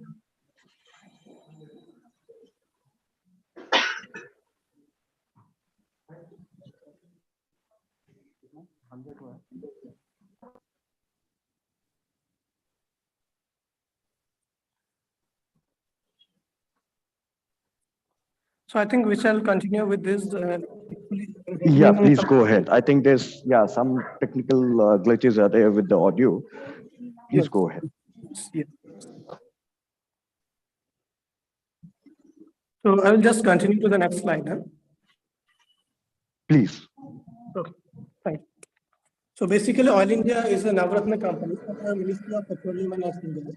So as on date, we are the second largest petroleum exploration company, national company. And speaking in terms of volume of procurement, today we procure around 1,200 crores worth of materials as well as services combined as a whole on annual basis.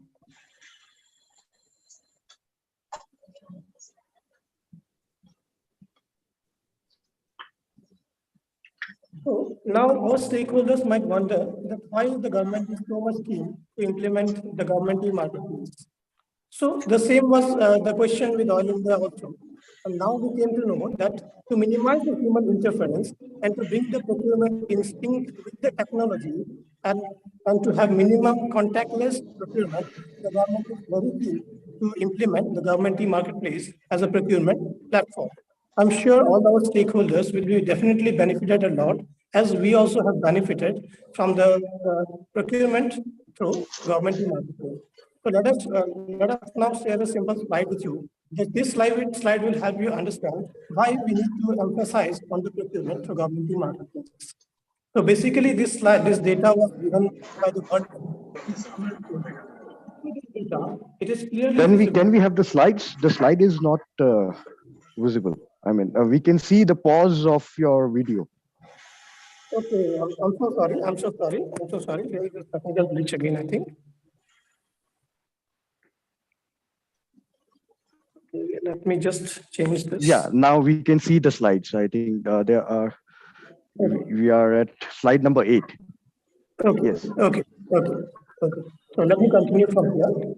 So Please.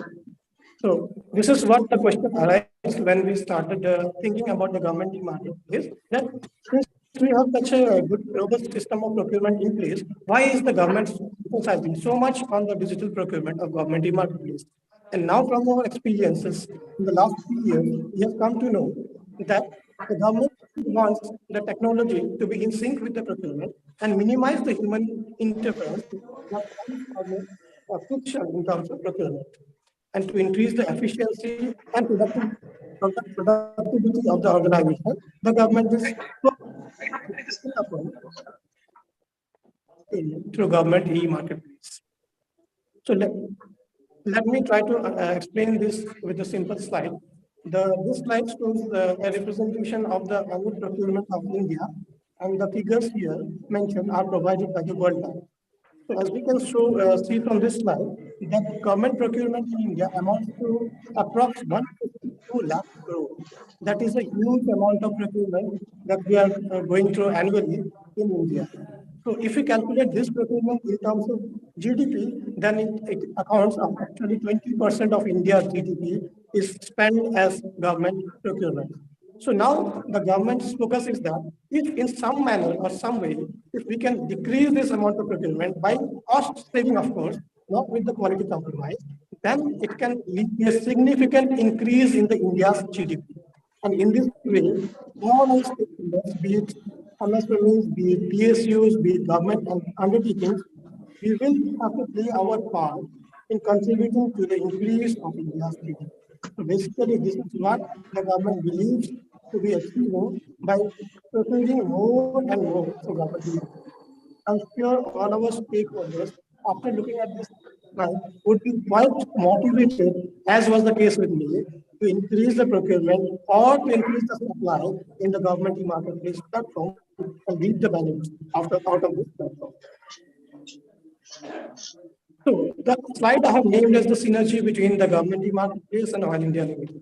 Basically, since I being from Oil India Limited, I would try to highlight what on our side, what are the issues we face, what are the benefits we get once we start procuring from government e-marketplace. So let us continue. Basically, government e-marketplace is a government's idea of establishing a government e-platform, which is similar with Flipkart, Amazon, or the other B2B. The government wanted to make such a platform, and with the oncoming of the Modi government in place, on 2016, the government started this government e-marketplace platform. The idea was to create such a digital platform where all the government entities could procure throughout the nation without the proper implementation of each and every policy and without any hassles. To some extent, Oil India has fulfilled the dream of government by taking the responsibility towards the northeastern states, as we majorly have our operations in the northeastern area. So we have focused a lot on procuring through northeastern areas. And I'm very happy to announce that as of date, we are procuring almost 60% of the total procurement from the entire northeast through government e-marketplace. So from this slide, you can see that Oil India started its procurement through government marketplace way back in 2018, and our first order was valued rupees 20,000 only. And our recent order, we had a placed order with value 200 crores. So I can we can see from the journey of oil from 20,000 to 200 crores in just a matter of 3 years. And we have been benefited a lot by utilizing these platforms. This is our procurement trend of Oil India Limited in government marketplace. On this slide, we can see the yearly procurement, how the increases happened through government marketplace. So this slide, you can see an exponential increase during the last financial year. So I'm happy to announce that as I'm speaking with all guys, we have crossed the 600 crore mark as on date. So what are the benefits that we can do once we start procuring through government? First of all, we ensure that our policies, all the policies of procurement are complete. We ensure that all the items are good quality, the items are in good quantity. All the 5 P's of procurement that are being ensured by this government marketplace. Hello. Yeah, I'm so sorry to interrupt at this moment. Your slide has gone again. Just give me a moment, please. Okay. Yeah, please carry on. Yeah, is this slide visible? Yeah, it's visible now. Okay. This slide here explains the benefits that we as a government entity get once we start procuring to government marketplace. First of all, it is a very quick and easy procurement facility that is being facilitated. We have a complete digitized platform, and we have access to a very larger and a broader marketplace throughout India. Today, any supplier, even from the Andaman or from Tamil Nadu or from Chennai or anywhere around India, can supply to Oil India Limited, even though it is located in the far distant area of India. The market prices here for the proprietary items, they are regulated in market by. As I have stated in my previous slide, procurement through GeM has contributed significantly to India's GDP. And as I that in government marketplace, around 50% of the government sellers are MSP leaders. So here we can see how the government, we have considered testimonials listed in the government marketplace, which proves that it is quite a beneficial thing for the government procurement. Similarly, what are the benefits that you as a stakeholder, can take Recording in progress. this platform? First of all, it is a very transparent procurement and hassle-free procurement. It is a very quick procurement. All the bidders can see the real-time status of their display of the bid, and it is a single point access. Once you register to the government marketplace, you do not require to visit the website of the different PSUs, different government bodies to see through what are the tenders that are being floated right at this point of time. So in this slide, you can see what are the benefits to the stakeholder. So it reduces the human interference, and we have 24/7 support from the government people. Here we can see the testimonial of a customer who is very pleased after transacting on government marketplace. So this kind of is focused basically towards MSME vendors. MSME vendors can see that how keen the government is on increasing the procurement from the MSC bidders and from indigenization of the resources. So as per the recent policy changes by the government of India, they have restricted the global procurement up to a value of rupees 200 crores. That is, if the procurement limit is up to 200 crores, we as the PSUs are mandatorily required to procure the items. Mr. Upadhyay, can you hold for a second? There are actually extremely internet connectivity issues over here. May I request So to kindly just give us another few seconds of time. We are trying to reconnect again. Sure. Actually, here we are facing some challenges regarding for the internet. So may I request all the panelists to kindly bear with us. I understand. Thank you so much. I'll intimate to you. Just give me a few seconds of time, please.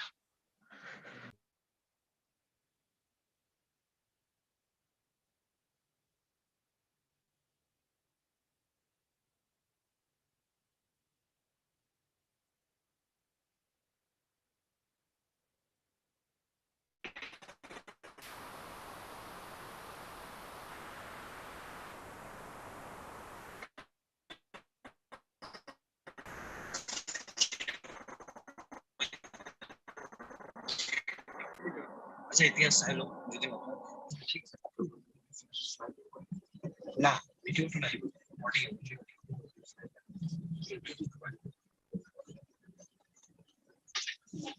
Slide slide slide को नहीं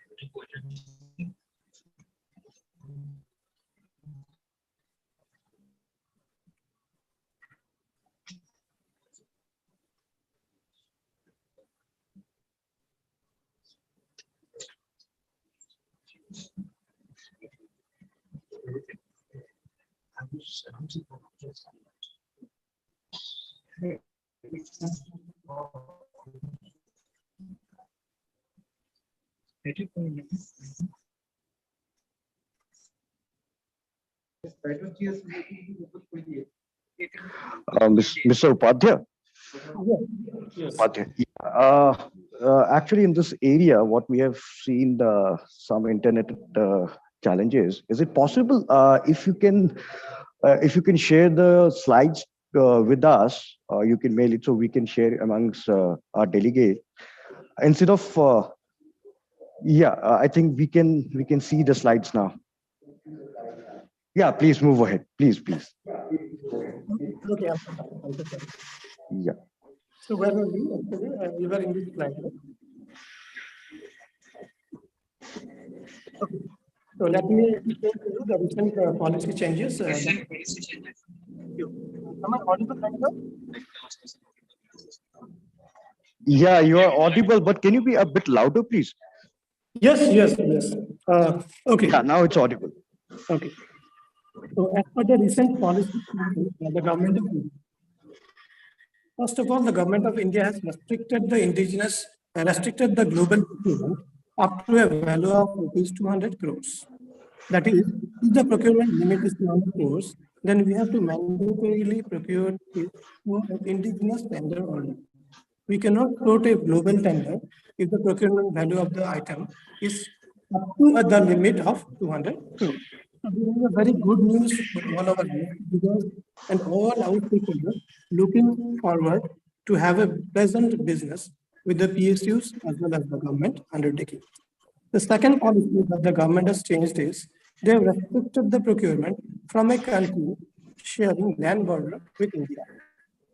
So basically in this slide, now we can see what are the countries which are basically sharing the land border with India. We cannot procure the item from Bangladesh, Nepal, Bhutan, China, Pakistan, or Afghanistan. So basically what the government has done is that they have restricted the procurement from the countries sharing land border with India. At the same time, they had also restricted global procurement up to a value of rupees 200 crores. So we can clearly see what the intention of government is from these two policy changes. So government wants us, the MSME leaders of India, to start their initiative of Make in India so that they can supply their items to all the government bodies, ESUs, and also contribute towards the increasing of India's GDP. So the next slide explains the Make in India policy. So there is one more benefit if a MSC bidder claims Make in India. First of all, the government has defined three different types of bidders. The first type government has told is a non-local bidder. A non-local bidder is a bidder which does not have local content in his item, or a bidder which has a local content less than 20% in his item. That means he's importing something from external country and he's adding up local content less than 20%, then that supplier becomes a non-local supplier. The second category the government has introduced is a local supplier. So who is a local supplier? Basically, they have told that there are two types of local supplier. First one is the class 1 local supplier and the second is the class 2 local supplier. Here in my slide, the greater circle, the supplier having a local content of minimum 20% is defined by the government as the class 1 local supplier. Whereas the supplier, if he has a local content more than 50%, then he will be known as the class 2 local supplier. Then one more good news is that if you are a class 2 local supplier, you will not only be able to participate in the indigenous tender, but also be eligible for purchase preference as per the Make in India policy. And what this Make in India policy says is that if the procurement value of a tender is less than 5 lakhs, then you must help a participant, a MSME bidder who makes in India to contend with the other contender. So that is why we have to give the MSME bidder, the manufacturer, a local preference, and which adds on and which becomes beneficial for the bidder Mr. as well. I'm so sorry, Mr. Upadhyay. May I'd like to interrupt you just for a few minutes. Again, it's got disconnected. I'm so sorry, Mr. Upadhyay. Okay. We are trying to reconnect. Actually, in Nagaland, we have done the program in Dimapur also, at the same module. But here we are facing very difficult challenges. Just give me, we are trying to switch over to the different network. Just give me a moment. Yeah, yeah, please.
Okay, am I audible to you? Shall I continue now? Yeah, you can start. Shall I continue now? You can continue now. Okay.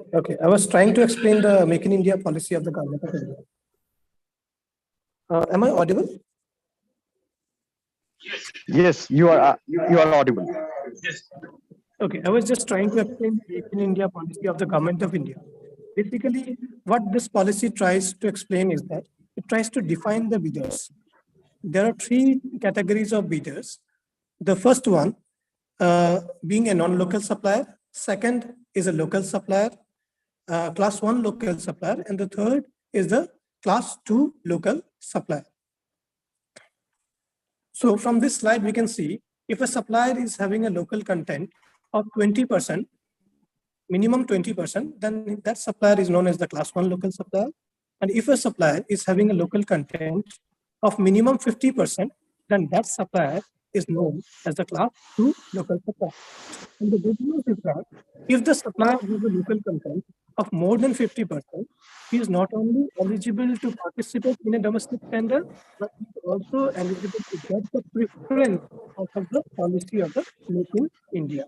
And there are more chances that he will end up with an order, purchase order from that department by applying the policy of purchase preference with regard to Make in India. Then the third policy is the MSME policy. Our previous speaker, Neeraj Nikunj, has already explained about this policy. I would just like to give you a very small idea about this policy. Basically, if our supplier is an MSME bidder, and the price quoted by him comes within a price band of L1 plus 15%, that is his price is as much competitive, so that he could have just won the purchase order. Then what this policy says is that this policy allows the government bodies to ask the MSME bidder to match the prices with the original L1. Now, if the MSME bidder matches their prices with the original L1, then again it is quite likely that the MSME bidder ends up with the purchase order placed upon him. So in this manner, government wants the MSME bidder to take most of the procurement throughout India, so that indirectly government wants the MSME bidder to help us in nation building and achieving, increasing our GDP, thereby achieving our targets. Basically, because of time, I think there will be issues, so I will leave you with it. Thank you so much. Thank you so much.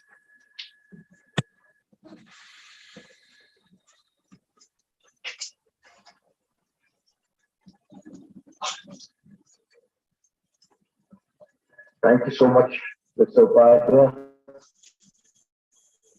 for your detailed presentation.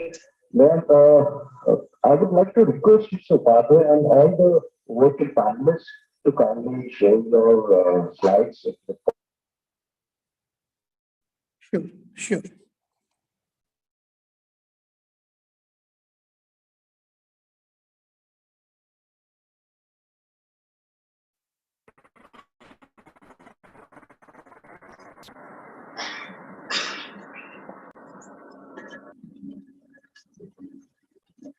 I request all the panelists, those who are addressing us on virtual board, to kindly share all of your slides to me. So we can also share these respective slides among all the entrepreneurs and SMEs. Now, I request Mr. Sabyasachi Das, is a manager contract solution from Indian Oil Corporation. Mr. Das, is it audible to you? Yes, I'm. It is audible, and very good afternoon to everybody, and good afternoon to all the panelists and all the participants and dignitaries who are present here. I'm very honored to participate in this program, and a special thanks to the Indian Chamber of Commerce (ICC) for inviting me on behalf of our company Indian Oil Corporation Limited to present on GeM portal. This is a very good program on GeM, and it will be, I think it will be very much helpful for the bidders present in Nagaland, how to go about the GeM and what is the benefit in it to get them registered in GeM portal. So I'll just share I prepared a small presentation. Since time is very short, I'll just go through the presentation, and I'll just share my screen.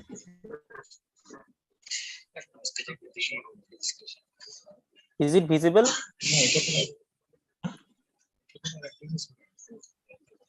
Yes. Is it visible? Yes, it is visible. Yeah, Yeah. it is visible. Okay. So, as you know, Indian Oil is a PSU organization, and we need to follow the government rules and regulations. So, government is continuously emphasizing on procurement through GeM portal only, and we need to do that also. So, I'll just go by the overview of my presentation. The presentation is about what is the benefit in obtaining the GeM portal, and what are the benefits that bidders will get if they get themselves registered in the GeM portal, and what is the process of procurement in GeM for Indian Oil. So first of all, I'll just give you a brief about GeM. So GeM is a special purpose vehicle, and it is an one-stop government e-marketplace. This is like our commerce websites, that Amazon, Flipkart, it's like that only. And it facilitates online procurement of commonly used goods and services required by various government departments, organizations, and PSUs. So this is what the GeM portal looks like. It is very similar to our Amazon and Flipkarts, and it is very easy to handle also. So when the GeM was started, it was started in 9th August 2016 by Government of India, and the rules for procurement through GeM were incorporated in GFR Rule 2007 as Rule number 149. It was started after closing the functioning of BGSLD by Government of India, and a cabinet note was issued on 12th April 2017 that all the user departments and suppliers are redirected to GeM website using the GeM website, and all the procurements activities are to be done through GeM website only. Now coming to Ministry of Petroleum and Natural Gas, by a letter dated 10th July 2017, MOPNG has advised all the oil PSUs organizations to procure goods and services through GeM portal only. And the one purpose of GeM portal, the most important thing is that the GeM procurement enhances transparency. So it is beneficial to the bidder part also.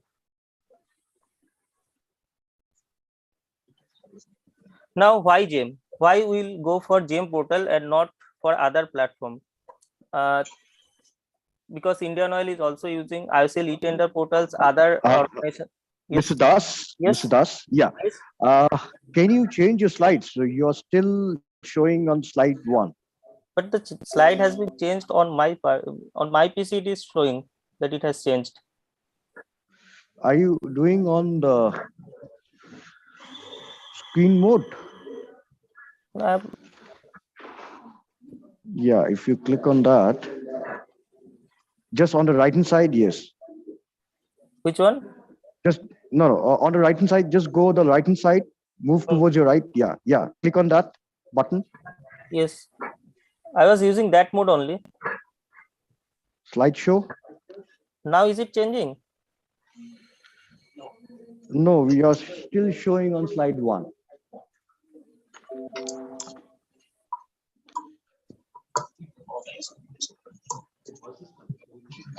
You can do one thing. You can speak. Your voice is audible, but you can do one thing. You can mail the slides to us. You kindly deliver your address. Okay, I'll just do one thing. I'll just try once again to share the PPT, and if it is not changing, then I'll just go by my voice. Please.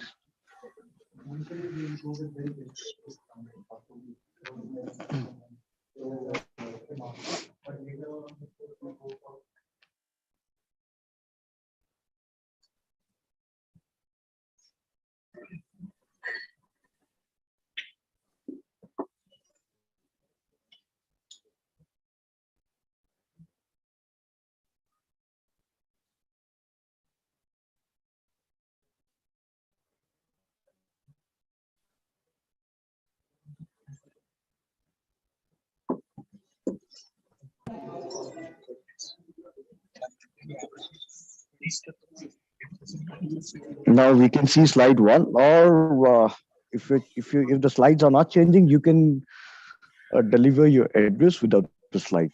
And Okay. I'd like to request you to kindly mail me the slides so we can share with beneficiaries, all the stakeholders here. Okay. Okay. Is it not changing? No, I think it is not changing there.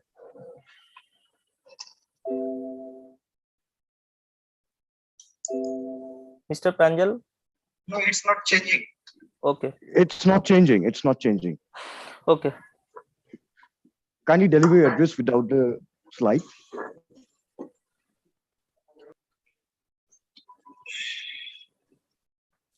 So I'll just briefly discuss why to go for GeM portal. The first and foremost thing is that GeM enhances transparency, efficiency, and speed in public procurement. And the most important things for the vendors are that payments are processed in time-bound manner. As per GeM directives, that payments are to be released within 10 days from preparation of CRAC. So for vendors, it is a very good thing that payments are not kept held up. So payments are and the payments are continuously being monitored by the GeM portal, GeM authority also. The payments, the vendors get payments within a time-bound manner. The second thing is that it facilitates procurement in least time at lower cost and improved quality.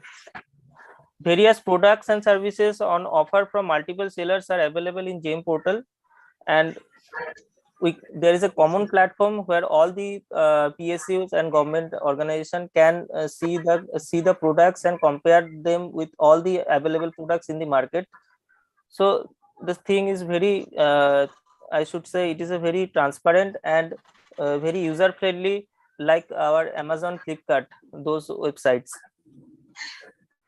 We can go for direct purchase or e-bid, that is bidding process, or reverse auction. Normally above 2 crores tenders we go for reverse auction. Below 2 crores normally bids are published without any RA. Integrated payment system option is there in GeM portal.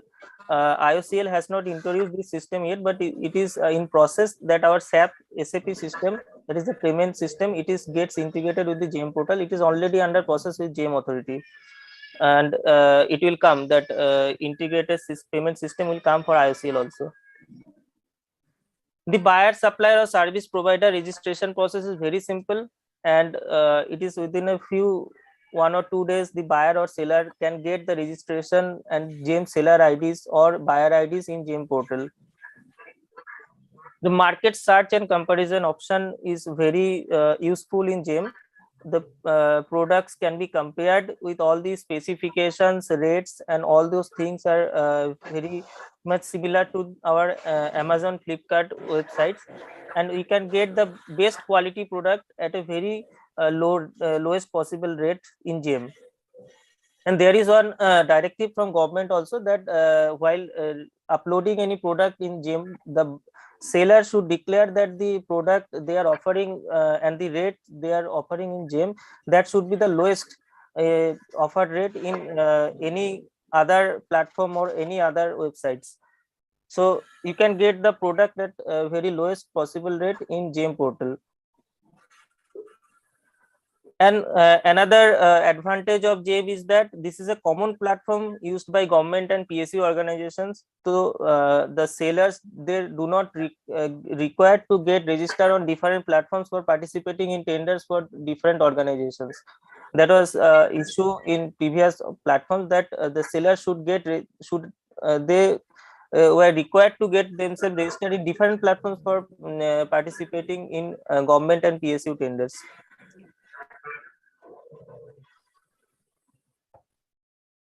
Now moving on to the next slide, that what is the GeM and the process of followed in Indian Oil in GeM procurement.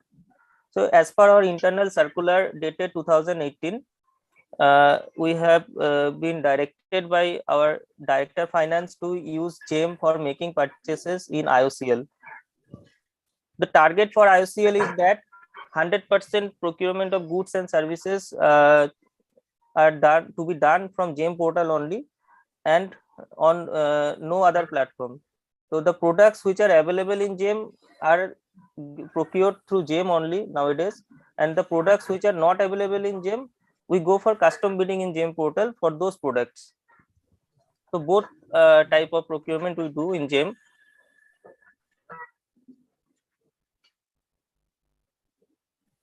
And about the statistics of GeM, total 57,578 buyer organizations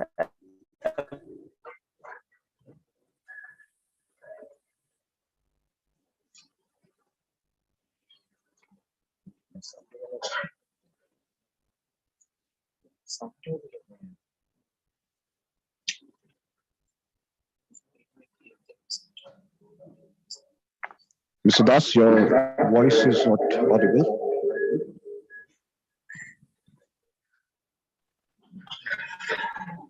Mr. Das? Mr. Das, am I audible to you, Mr. Das?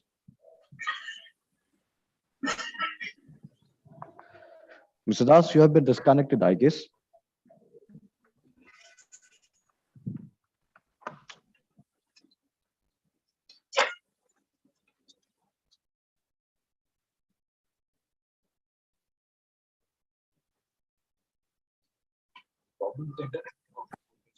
Yes, sir. I think I just got connected. Hello. Yes, please move ahead. Yes, Mr. Das, now we can hear you. Kindly move ahead, please. Okay. This is regarding a meeting which was held with GeM Standing Committee under MOPNG in July 2021, and all the proceedings and data statistics during up to second quarter of 2021-22 were discussed in that meeting, and the data was like total 4,389.83 crore of procurement was done by oil PSUs till second quarter of 2021-22, which was a total increase of 83% compared to last year. The last year the procurement was 2,394 crores only. So the procurement in GeM portal has increased very fast, and the data is going to increase this year also. So all the oil PSUs and accordingly IOCL is totally going to procure all the items through GeM portal. For IOCL, total 903.555 crores of procurement was done till in quarter 2 through GeM portal. And it was also communicated in that meeting that all the payments of vendors are done within 10 days from preparation of CRSE, that is as per the GeM directives.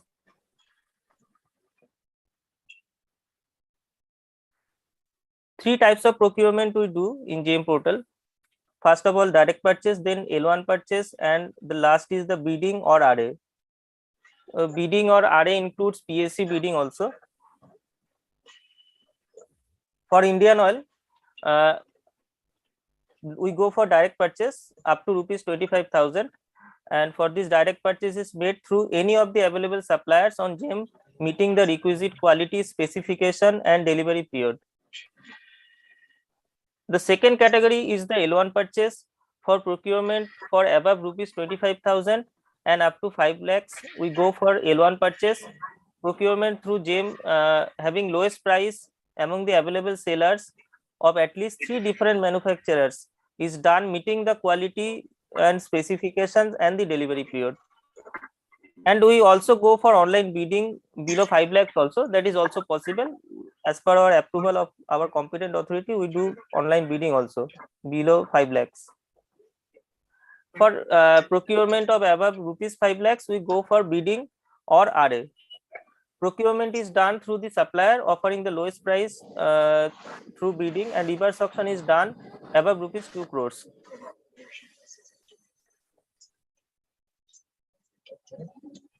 That for the tenders or items, I should say, which are not available in GeM portal for meeting urgency, instead of going for custom bidding, for some cases we go through our other platform also. But in that tender, we put a clause as per our directive that the L1 or successful bidder should get themselves registered on GeM portal before placement of work order. This ensures that all the procurement tenders which are done in non-GeM platform, all the vendors who gets the work must get themselves registered on GeM portal. This has increased the number of registered vendors in GeM portal, which was a big issue 1 year back. That in all our GeM tenders, we used to get very less numbers of bidders in those tenders. But nowadays, the figure has increased, and all the vendors who are getting any order in GeM portal in non-GeM platform, they are mandatorily required to get registered on GeM portal. Now moving on to the business opportunity in IOCL. For the GeM tenders, there is a reservation of procurement for MSC vendors as well as for Make in India vendors, that is PPLC vendors. For MSC vendors, we have 25% reservation, and among which 3% of the procurement is reserved for MSC women category, 4% is for MSC SC/ST category. This is as per Public Procurement Policy 2012. This ensures that the MSC vendors, eligible MSC vendors, are awarded 25% of the total quantity in all the orders. Provide this clause obviously provided that the bidders MSC vendors quote is within L1 plus 15%, and they agree to match the L1 rate. And of course, the bidder should be registered for the tendered item with the category of enlistment as micro or small enterprises. For class 1 local supplier, we have 50% reservation for the tenders or procurement done through GeM portal. This ensures that the class 1 local suppliers whose offer is meeting the minimum of local content quantity of 50% get the 50% job if the quote is within L1 plus 20%, and the bidders are agreeing to match with the L1 rates. This is as per PPLC policy of Government of India.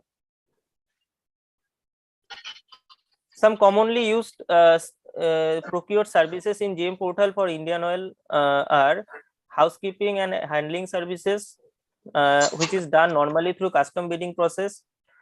Then we do canteen services in GeM portal, electrical and mechanical services contracts, that is again done through custom bidding process, hire car services, and also procurement of various kinds of goods, materials like office equipments like PCs, printers, or procurement of equipments like pumps, spare parts for our machineries. All these procurements are done in all 3 divisions of Indian Oil: refineries, pipelines, and marketing division through GeM portal. In our department, which the department I am from, that is regional contract cell, the department actually in the last financial year 2020-21 we procured around 9 crores of product through GeM portal. But within financial year 21-22 we were able to procure around 10 crores of product from GeM portal. We have placed a order of PC procurement of worth 9 crores in GeM portal, and we have also procured services like housekeeping and handling services, electrical, mechanical services contracts through custom bidding. Custom bidding also is done for our various lab equipments and other products also. So there is a huge business opportunity for not only in Indian Oil, for all the oil PSUs and government organization in GeM portal. Now moving on to the last part of my presentation, the way forward in GeM procurement for IOCL. First of all, our target is that 100% procurement of goods and services are done through GeM portal only and not through any other platform. We have introduced forward auction process in GeM portal, which was done previously in MSTC portal. Now the GeM portal has also given us a facility or a platform to do forward auction for selling our products, like all our products, including the scrap materials, etc. So all the products which are being sold from Indian Oil now on we will do it in GeM portal only. We have also taken up for with GeM authority for finalization of tenders, specialized tenders like transportation tenders and some other tenders which are having rate bands, etc., rate contracts through GeM portal. And GeM is in process of developing those things in GeM portal. GeM authority has helped us immensely. Then we have also thought of and shared the idea of introducing works contract in GeM portal, because most of our procurement engineering services are works contract. So if GeM portal introduces works contract in GeM, so we'll be able to procure those items also from GeM portal. So I'll suggest all the stakeholders, all the vendors that please get yourself registered on GeM portal, because I have already discussed by all the previous panelists and all the previous dignitaries that GeM portal provides huge business opportunity. And I think over the next 1 or 2 years, we'll see that all the procurements by all the government and PSUs organization are done in GeM only. The other platform, I don't think those platform will be there. To have all the stakeholders and vendors aligned in a common platform, I urge all to get yourself registered in GeM portal. I think I have finished my presentation. So if anybody has any query regarding, Thank you so much, Mr. Ghosh. Mr. Das. Thank you so much, Mr. Das. Yeah. I'm sure we have gained a lot of information from public sector units point of view. Now we'll keep this session open, because due to some, as I said repeatedly, due to some internet connectivity, we will try to keep the interactive session. Now, without delaying, may I request Mr. Avi Ghosh from State Bank of India, local head office from Guwahati, to kindly address your delivery. Am I audible, sir? Yes, Mr. Ghosh, you are absolutely audible. Yeah, thank you. First of all, good afternoon to all the panelists here present here today. I will try to share my screen here. I have a very small presentation, maybe 5 or 6 pages presentation. I will try to share here. If not possible, then of course I will say it without the presentation. Let me first try to share this.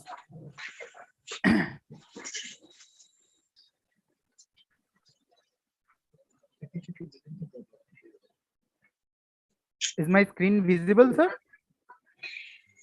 We are waiting to see your screen, but I think only your name is showing. Okay.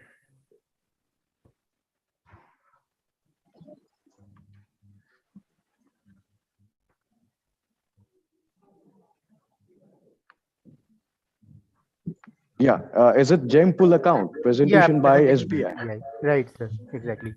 Yes, please. So as it is visible, now I will start. So again, good afternoon to all the panelists here. My name is Avik. I'm Avik Ghosh from SBI Local Head Office, Guwahati. So as already told by Mr. Das, Mr. Upadhyay, and Mr. Fukan, what is the benefits of GeM pool account, how to procure from GeM pool account. I will not go into those details. Instead, I will focus on the part where SBI comes into the picture, SBI or the banking institutions comes into the picture. So the procuring part, of course, is there, but how to procure through GeM pool account. So first of all the bidders, they have already registered in GeM pool account. We know the buyers, sellers are there. Now I will focus on the buyers part, like what the buyers will have to do to procure through GeM. So this one will be mainly, it will be focused to the government departments and the state government itself, how they can procure through GeM with help of GeM pool account. So this is my first slide. Please let me know if it is visible. My second slide is visible, sir.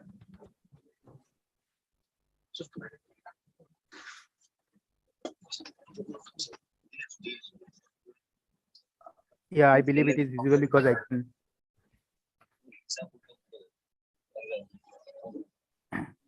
Okay, so first, what is SBI's association with GeM? So we are the first bank who has signed the MOU with government e-marketplace, and our payment gateway SB Mops is already integrated with GeM. So all the payments will be whenever you make any payment in GeM, it goes through our payment gateway itself. Now, I mean, all the functionalities that will be done in GeM, of course. I mean, the buying thing and everything, it will be done in GeM. Our part will be to facilitate the payment process. I mean, we will be the bridge between the buyers and the sellers. So the buyers will, of course, place the order, and sellers will deliver the orders to the buyers. Now, at the time of payment, as of now, many departments, what they are doing is they are paying it manually and updating the UTI number or and other details in GeM portal, so that GeM gets to know whether the payment has been made to the seller, and GeM is actually updating the details to the seller. Now, this process can be automated with help of GeM pool account. We call it GPA. So, we have two versions of GPA. We call it Challan mode and non-Challan mode. Both are available with us. So, in Challan mode, a particular transaction means, for one particular auction, one virtual account number will be generated, and that will be valid for that particular bid. And for non-Challan model, again, it will be valid for that particular bid, but it will be available to all the videos. I will explain in the, second, my third slide and subsequent slides. So now, what is our USP? Of course, SBI is maintaining treasuries in all the northeastern states. In Nagaland, we have present 100% presence in treasuries, all the state treasuries with us. So we are in a good position to open GeM pool account for the state government itself. So, and if required, we can open for other departments also. Say some other departments in government of Nagaland, if they want to open GeM pool account, of course we can assist and we can open GeM pool account for them also. So second is our funding of GPA is enabled through core banking. So that means the department can fund the account through internet banking or through any branch with their nearest branch. So both these options are already available. Customized MIS will be provided to the department after procurement, and if the interest part has to be sent back to their main account, or say some leftover amount is there after bidding. So all those things will be available in MIS form to the department. And of course, we are the largest branch network in Nagaland. Also, we have a very good presence, and all the departments will be able to find SBI nearby. And again, another USP of ours is we have dedicated support team at GeM. That means our official is sitting at GeM headquarters, and he will be able to, of course, help all the departments with their queries. My next slide, that is the features of our GeM pool account. So GPA can be now opened in as current account or as savings bank account. So if the department wants to open a GeM pool account as savings bank account, that is also available, so that they can be some interest can be accrued in that account. a single GeM pool account can be opened for a department, and all the DDOs of that department will have access to that GPA. It's not like every DDO will have to open their separate GeM pool account. It's not like that. One GPA can be opened, and all the DDOs or POs, they can access that GeM pool account. All the procurement will be done through that particular GeM pool account. And we will create a virtual account number for each secondary user. As I was saying earlier, a virtual account number will be created for each DDO, and for non-challan model, and for each bid in challan model. So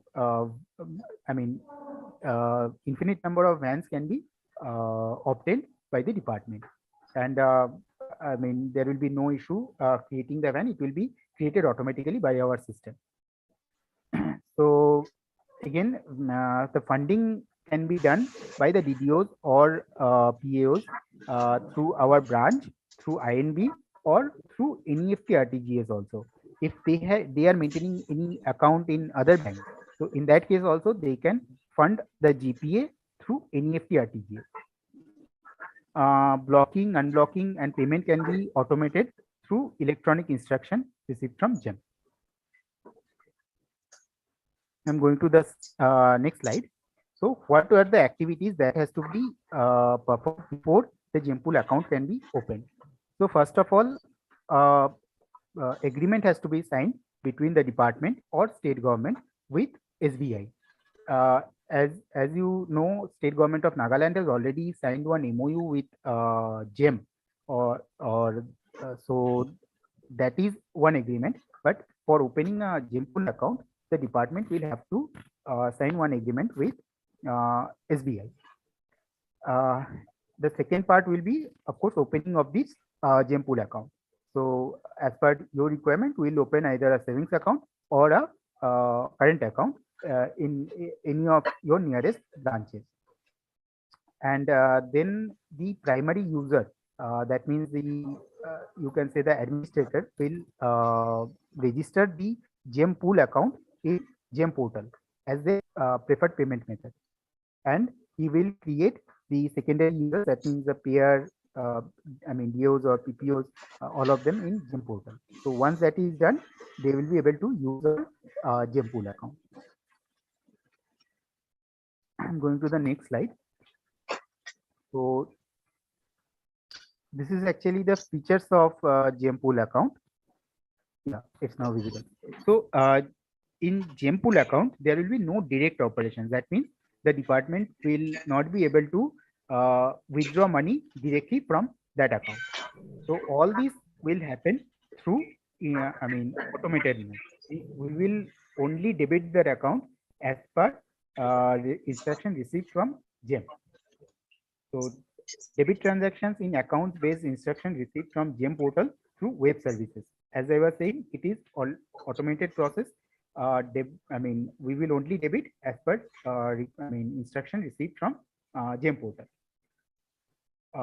And another type of debit will be there if that, as I was saying, if it is a savings bank account, then if any interest has been accrued, in that case, that amount will be transferred to the main account, as per requirement from the department. And second, if any residual funds are there in that account, what I mean to say is, by residual amount, say at the time of bidding, the department has funded, say, rupees 10 crore. But after the process is complete, after they have received the goods or services, they say that they see that okay, only 8.95 crores have been spent. So rest of this 1.05 crores, that will be sent back to the main account, and it will be done by the home branch. And of course, all the MIS will be available to the department. And again, we will provide internet banking facility, but only with view rights to the department, so that they can see whatever is happening in that particular account, in that particular GeM pool account.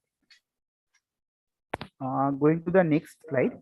As I was saying, there are two models of GeM. First is the challan module. Basically, this is I mean, Chalan module is being followed by the state government and FCI. So what they are doing, first, of course, the department will complete the pre-bid formalities, and I mean, they will fund the 80% of the amount, and then they will create the bid. The van will be generated in the backend, and one PDF file will be generated, which can be printed by the department, and they will get to know the particular van for that particular bid.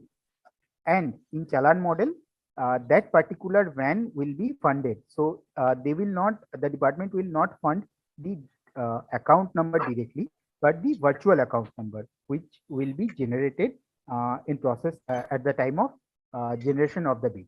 So the department will fund only that virtual account number, and after after funding, the L1 will be finalized, and after that, GeM will give permission that give permission to place the order to the department.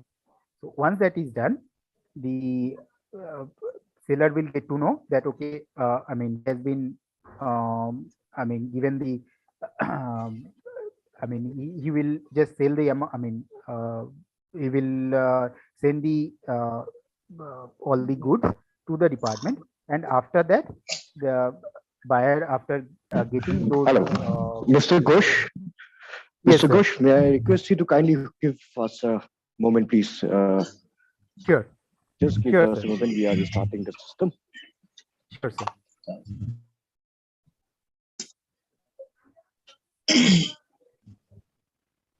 Mr. Ghosh, probably it's a unfortunate situation due to lack of connectivity over here.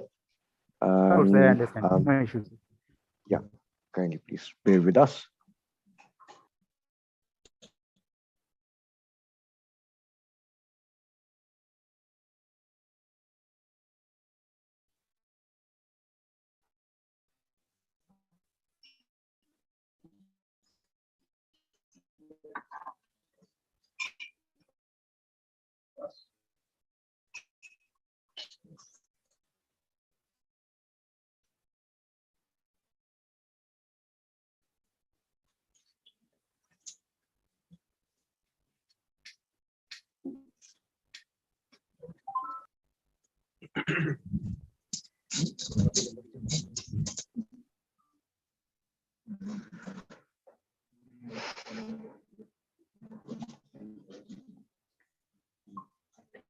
May I request all the virtual speakers to kindly share your presentation to my email ID.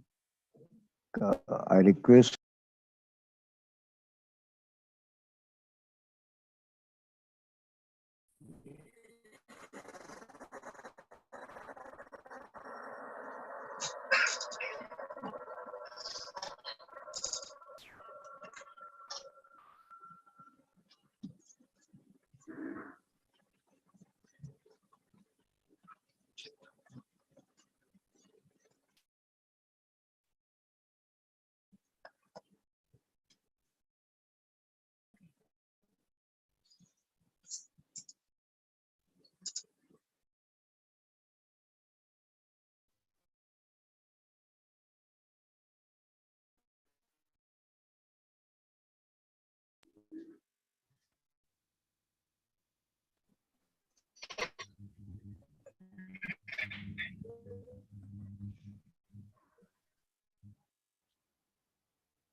Mr. Ghosh, am I audible to you?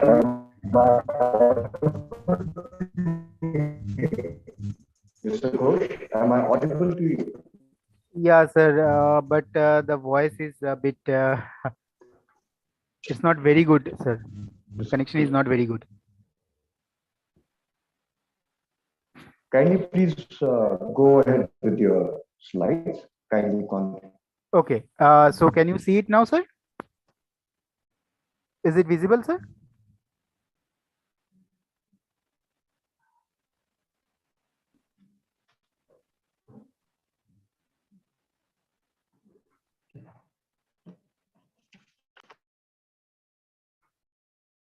Hello.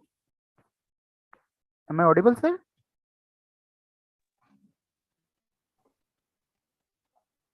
Yeah, Mr. Ghosh, just wait for a moment, please. We are Sure. trying to reconnect with the system. Sure. Sure.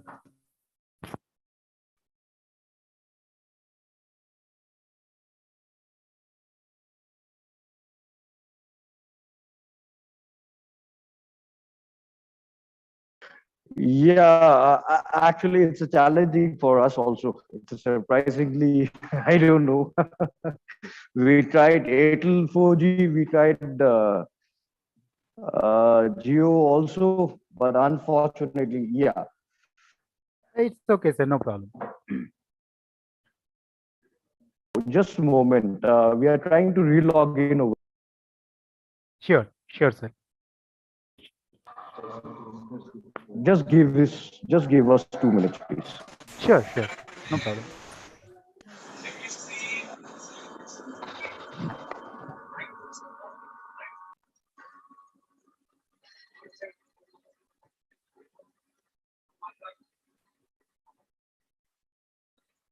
It's audible. Can you hear me? Yes, sir. I can hear you.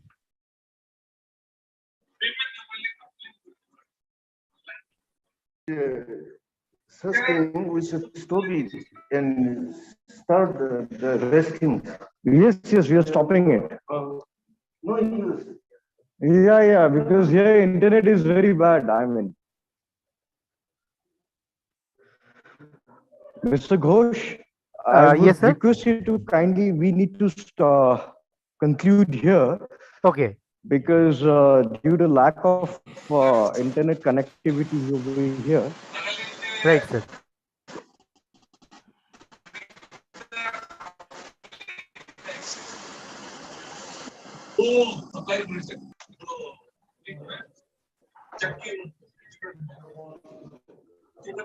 just give us a moment, please. Sure. Sure.